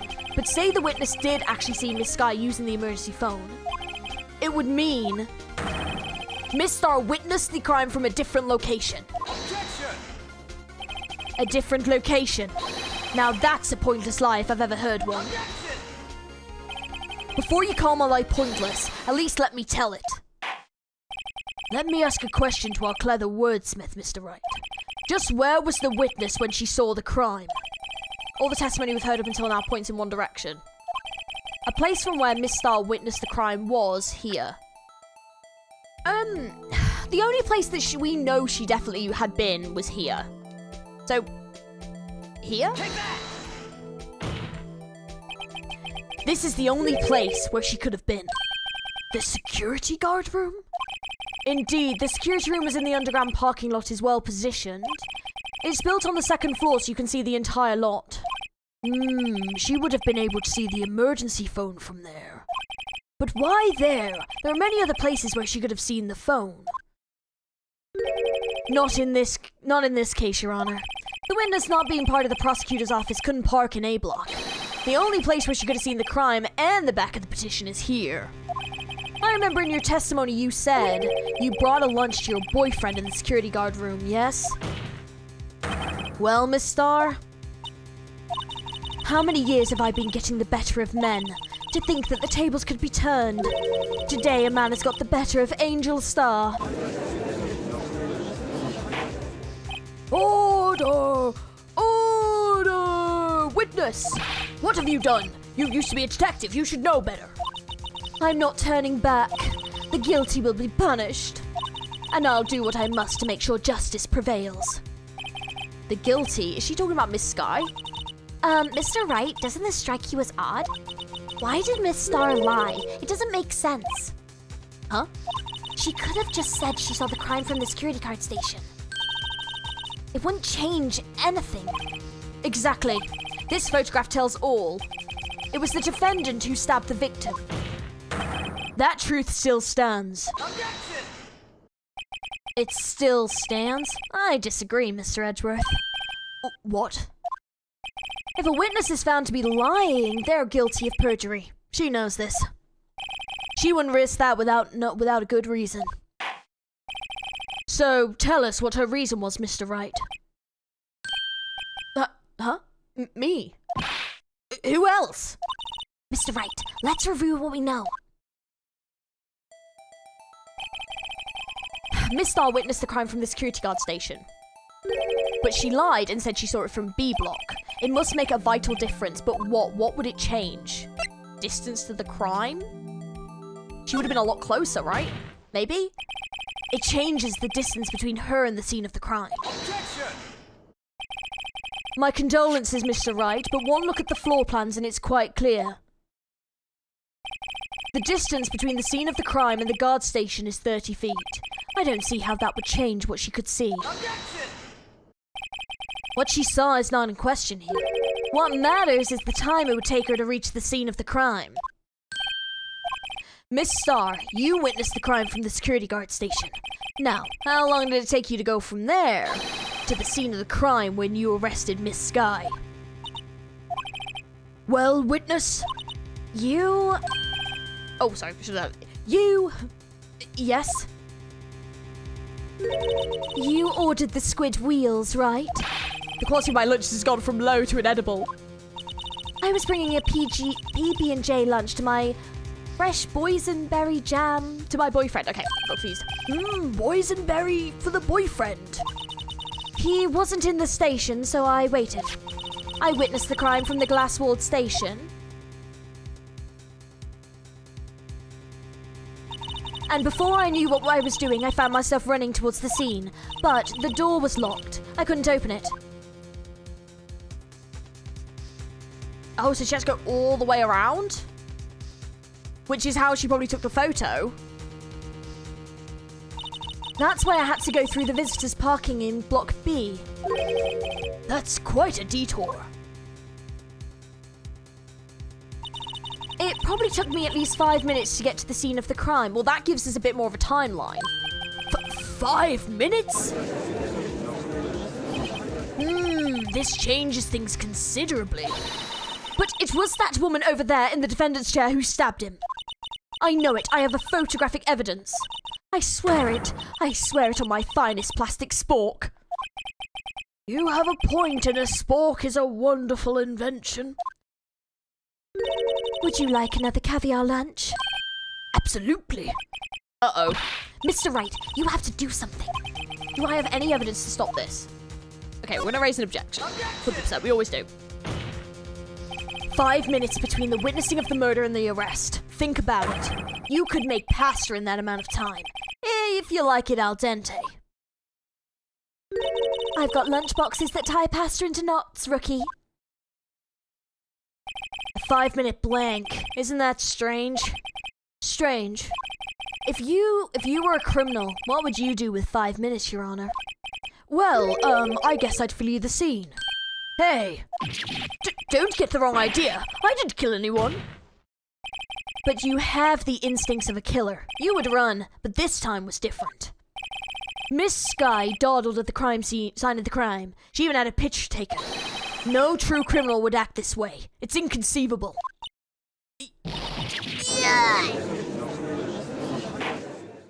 Well then, it seems we've come to the end of this testimony. The witness has a grudge against the defendant and blank in her testimony. Mr. Edgeworth, what is the next witness ready to go? Unfortunately, I appear to have overestimated this witness on account of her professional history. We did it. We screwed that can shut, Mr. Wright. That was too close. I am afraid that the Cough-Up Queen has been dethroned. And with that, the court is adjourned. Oh, okay, damn. Ooh. Oh. Mr. Edgeworth, you ordered the squid wheels, right? That's what's trying to foist off on me. I prefer not to take the defense team's leftovers. Anything else left to say? I might be able to save you. I have a decisive evidence. Oh, what was that? Is this another one of the trick lunchboxes? My apologies, but we have no further questions to ask of you, Miss Starr. Ah. Is this your jumbo lunchbox? Woohoo! A triple-decker. Out of deference to the witness's determination, I'll allow one more testimony. Let's hear about this decisive evidence. Like the Lunchland motto says, you won't be disappointed. What's she going to pull out of her lunchbox this time? Decisive evidence, here we go. Let's find out. I should have mentioned those 5 minutes when I wasn't looking at the crime scene. And now, it is to the matter of the victim's shoe.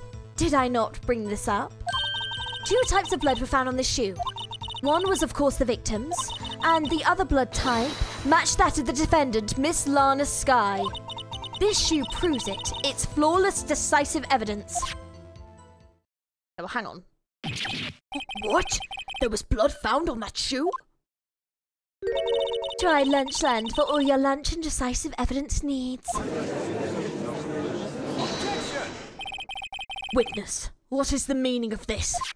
Why is this the first time I've heard of this evidence? Simple, as I've already said. I don't trust you with evidence, Mr. Edgeworth. And that's why I took the liberty of investigating this myself. And you had blood tests performed? Didn't I mention I have 3 boyfriends in forensics? In any case, Your Honor, I can't accept this as evidence. What? You must know the 2 rules of evidence law. Rule 1, no evidence shall be shown without the approval of the police department. In other words, this shoe is illegal evidence, at least for the time being. Is that right, Mr. Wright? It seems so. It seems so. Edgeworth sure is celebrating. Not so fast, Mr. Edgeworth. Don't forget, I used to be a detective.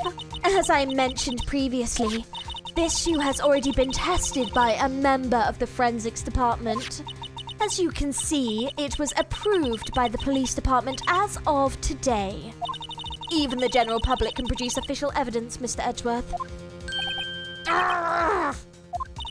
Is that right, Mr. Wright? It seems so. Edgeworth is looking pretty sullen. He's looking pissed. You could at least study some evidence law, really. The prosecution's complaints notwithstanding, it appears that this evidence satisfies the first rule of evidence law. However, it seems you have yet another count against you, witness. Anything to ensure that the guilty are properly judged. Victim shoe. White enamel shoe bears traces of blood from Goodman and Lana Skye. Very well, Mr. Wright. You may cross-examine the witness. Okay. Decisive evidence. Right, let's have a gander. Okay. I should have mentioned those 5 minutes when I wasn't looking at the crime scene. Why did you lie about those 5 minutes? I guess you could say I just wanted people to look at the results. The results? How many times do I have to say this? I saw the chief prosecutor stab the victim before my very own eyes. Compared to that, a 5-minute blank means nothing. Then why didn't you just tell the truth? Don't make me laugh. We're dealing with the most untrustworthy of the vile lot known as prosecutors. Falsified evidence, arranged testimonies, erasing and manipulating evidence. When you fight monsters, you need to use every trick in the book. This is where the suspect is admitting she did it? But false testimony is the most despicable crime of all, Miss Starr. Let's just get this over with. And now to the matter of the victim's shoe. Did I not bring this up? And you found the shoe at the scene of the crime? I detained the chief prosecutor and notified the police department. I wanted to make myself useful while I was waiting for the police to arrive. So, like an ill-trained pooch, you snuck off with the shoe. I was afraid someone would erase the chief prosecutor's crime. This shoe was my secret weapon if that should happen. See this fashionable basket I have here? It carries more than lunchboxes, gentlemen.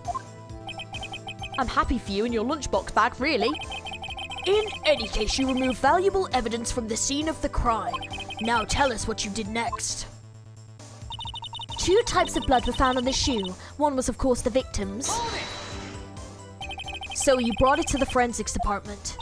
If you're going to submit something as evidence in court, you need it approved. To do that, the evidence must be analysed by a forensics expert. And she got away with her little coup because she used to be a detective. The shoe does appear to have bloodstains on it. Well, the man was stabbed, after all. And that blood belongs to the victim, Detective Goodman. As I said, there were 2 types of blood found on the shoe. And the other blood type matched that of the defendant, Miss Lana Skye. You can't say for sure the blood belonged to the defendant with a blood test.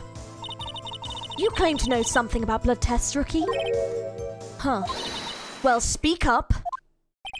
Well, blood comes from 4 types. A, B, O, and AB. However, you can't tell from a blood test whether a murder was committed in cold blood. That's just a figure of speech, Mr. Wright. Actually, we can differentiate between millions of types with all the blood tests out there. Which means that we can more or less narrow any sample of blood down just to one person. Or so I hear. That's pretty specific. If I had a little more time, I would have gotten DNA results. But they said there's a very little doubt it could be anyone but Miss Lana Skye's. So the suspect's blood was found on the victim's shoe. That ties her directly to the death of Detective Goodman. I was afraid he was going to say that. Yeah, but they haven't actually done the test. This shoe proves it. It's flawless, decisive evidence. I can't let this evidence go without a fight. You ordered the peppered fish guts, right? Some like it hot, Mr. Wright. Some like your client. She's in enough hot water to make a whole vat of soup. Mr. Wright, do you or don't you have a problem with this shoe? A problem? This is critical. Is there a problem with the victim's shoe? Right, hang on. Let me have a look. Is there a problem with the victim's shoe? Let's have a gander. Let's examine it. We've got a whole new examining thing that we can do now. Okay, let's rotate it. Right, here we go. Oh! Well, hang on then. Hang on. This blood, it's my sister's, right? It appears so. Lana's right hand was bandaged when he saw her in jail. She must have cut herself at the time of the crime. Poor sis. But then... Ah, there's blood here too. on the sole of the shoe? It's gotta be the victim's. He must have stepped in a puddle of his own blood. Oh, this blood, it's horrible. This blood might be an important clue. Okay, is that everything? Anything else? Okay. So, there's a problem. If I'm not imagining things, I'd say there's one critical problem with this evidence. A clear contradiction. That gleam in your eyes. You're still a young rookie. I'd give you a peppered fish gut now. But you couldn't take the heat, could you? Let's hear what Mr. Wright has to say. What is contradictory about the victim's shoe? Show us the problem with this evidence. Okay, well, I'm guessing it's this. The blood on the bottom. Take that! I wonder if you noticed. There's blood on the bottom of this shoe. Don't mess with me, rookie, or it'll be your blood on the bottom of my shoe. Indeed, there is quite a bit of blood on the bottom of the shoe. It makes sense the victim was stabbed with a knife. What could possibly be contradictory about blood at the bottom of the shoe?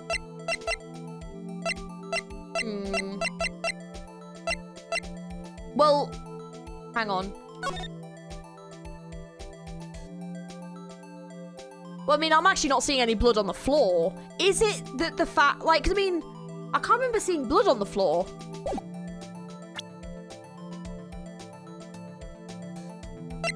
I think it is the crime photo. It must be.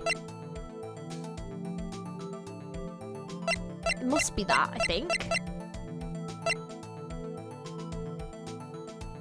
Because I was going to say, I'm not seeing any blood on the floor there. Take that! The problem lies in the footprint. The footprint. Note that the bottom of the victim's shoe is covered in blood. Then, isn't it strange? Why weren't there any bloody footprints found at the scene of the crime? Aha! As you can see, there were no traces of any such footprints at the scene of the crime. That contradicts your claim about this shoe. Objection! This picture only shows part of the floor, so there could have been bloody footprints. Objection! Then where are they, Mr. Edgeworth? Because we checked the scene and found nothing of the sort. Order! Order! Order! Well, witness... What? Great going, Mr. Wright. But it's true that the lack of footprint is a contradiction. But then we have to ask why there wasn't a footprint. Oh, that's true. There has to be a reason why there wasn't a footprint. Think, Mr. Wright. Think. Hey, I don't know why it's not there. I'm just good at finding contradictions. What?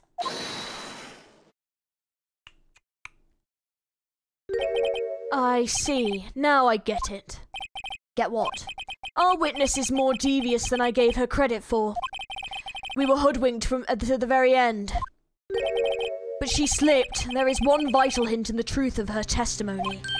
What are you talking about? Think back to when she told us about apprehending the suspect. The chief prosecutor tried to resist, but her efforts were in vain. She knocked back my hand aside and kicked over an oil drum. Oh, she's beautiful but deadly. A predator, this one. A leopard woman. I'm not doing the wrong again. It was cringe. I thought it was a strange thing for a normally cool-headed chief to do. No kidding. Now, witness, allow me to ask a very simple question. This oil drum, was it empty? Oh, that. I'm not sure I like your attitude, Mr. Edgeworth. No, apparently you're not the slowest conveyor belt in the lunchbox factory. Witness. Well, was the oil drum empty? The oil drum kicked over by the chief prosecutor was brimming with water. Oh, water? What does that mean? Still don't get it, Mr. Wright. Do you want to know the reason she knocked it over? The real reason? Aha! You don't mean... Yes, the suspect knocked over that oil drum for one reason and one reason alone. To erase the bloodstains that would become evidence against her. What? But even then, just like a wash of water, I don't think would be enough to get rid of actual bloodstains on the floor. I don't think so, but then I guess they would have been quite fresh and not dry, so maybe. That ties things up quite nicely. The bloodstains left on the victim's shoe tie her quite clearly to this murder. Then, after the deed was done, she knocked over the oil drum to erase the telltale signs. Why is that a prosecutor's specialty? Erasing evidence? Oh, sorry, that was the wrong voice. That reminds me, Miss Sky's right hand was hurt. Didn't she say she cut herself when she stabbed him? So that's when my sister's blood got on the shoe? Well, I see no reason to prolong this trial. Mr. Wright, do something, please. What? What can I do? Your sister has confessed to the crime, and she tried to conceal it. But... Enough. There is no need for further debate. The verdict, Your Honor. Very well. But Angel Star is on the prosecution's side. She could have been lying about the water. This court finds the defendant Miss Lana Sky. Oh! Again? Little girl, what did you just say? Oh, interesting. Huh? Me? Did you just say I, Angel Star, was on the prosecution's side? Well, yeah, you are. You're saying my sister hid evidence by erasing the bloody footprints. Well, I thought you had your fill, but here you are demanding a second helping. Another lunchbox. A lunchbox called evidence. Wait, witness, don't tell me you have something else. Objection! The time for deliberations is past. Any further comments, you will be held in contempt of court. Your threats don't scare the cough-up queen. Look at this. A photograph. I had it just in case anyone had the gall to suggest that the white shoe didn't belong to the victim. I see no room for error in this evidence. Mr. Wright, wait. Look at the asphalt in this photo. Hey, it's clearly wet. Oh. Erasing the last trace of doubt from the court's mind. Immediately after the murder, the crime scene was washed with water. I'm sorry, Mr. Wright. I guess I couldn't help after all. It's not your fault. I knew I couldn't win this case from the beginning. And it seems this is what your sister wanted anyway.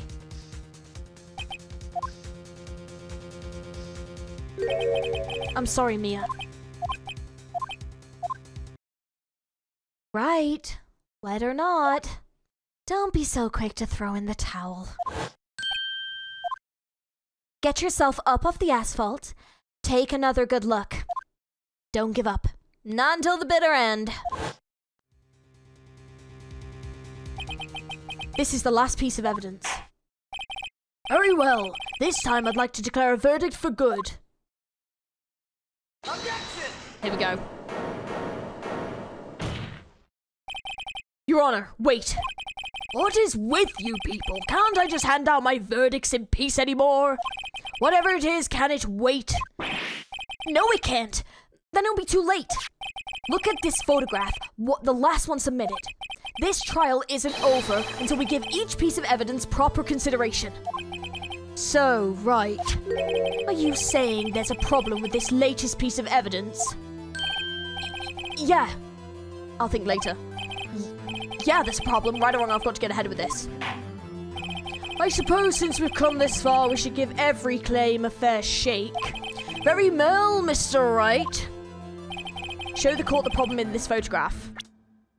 I mean, I'm presuming it would be like the fact that the shoe is in the water. Take that! Well, oh. Oh, I don't think this is going to be good. As your elder, let me give you a piece of advice. When you point something, at least remember to keep your eyes open. I believe he's trying to say that no one's falling for your bluffs, Mr. Wright. Open your eyes, Wright. Think scientifically. Okay, so I thought it was probably going to be this, but I've just like double checked, and I think you're actually meant to point this out, because I was like, oh, is that something we go look at? But it's like apparently it's actually lit this thing. The problem in this photograph is here. What's this? There's something poking out of the car's muffler. Wait just a moment, Mr. Edgeworth. Your Honor, you just said muffler. However, I see no trace of any muffler or scarf of any kind in this photograph.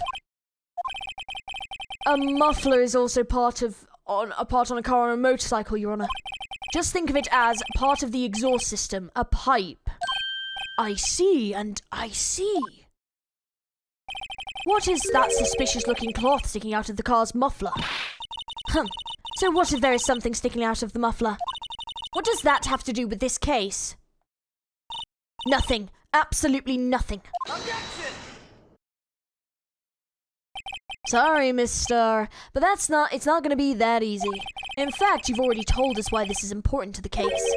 You said as much in your testimony. What? Let's hear what Mr. Wright has on his mind. Tell us why you think this piece of cloth in the muffler is related to this case. Well, hang on. Wasn't it because the word muffler was heard during this call? Right? Must be. Must be to do with the call. Miss Starr, recall your testimony for the court.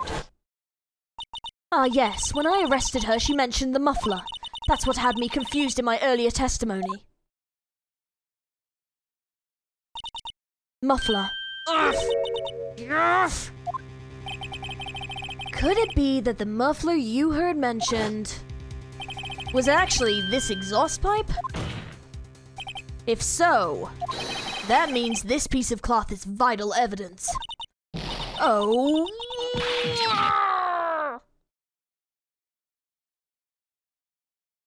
And it looks like we need it then. Well, it seems we will have to suspend the proceedings. Suspend? I find myself wondering about that piece of cloth. If we leave any question unanswered here, we do a disservice to the law. Have the car at the crime scene inspected at once and bring me that cloth. The verdict will wait until after we've seen all the evidence. Agreed? I suppose so. Whew, that was close. But we made it, at least for now. Still doesn't mean she didn't do it.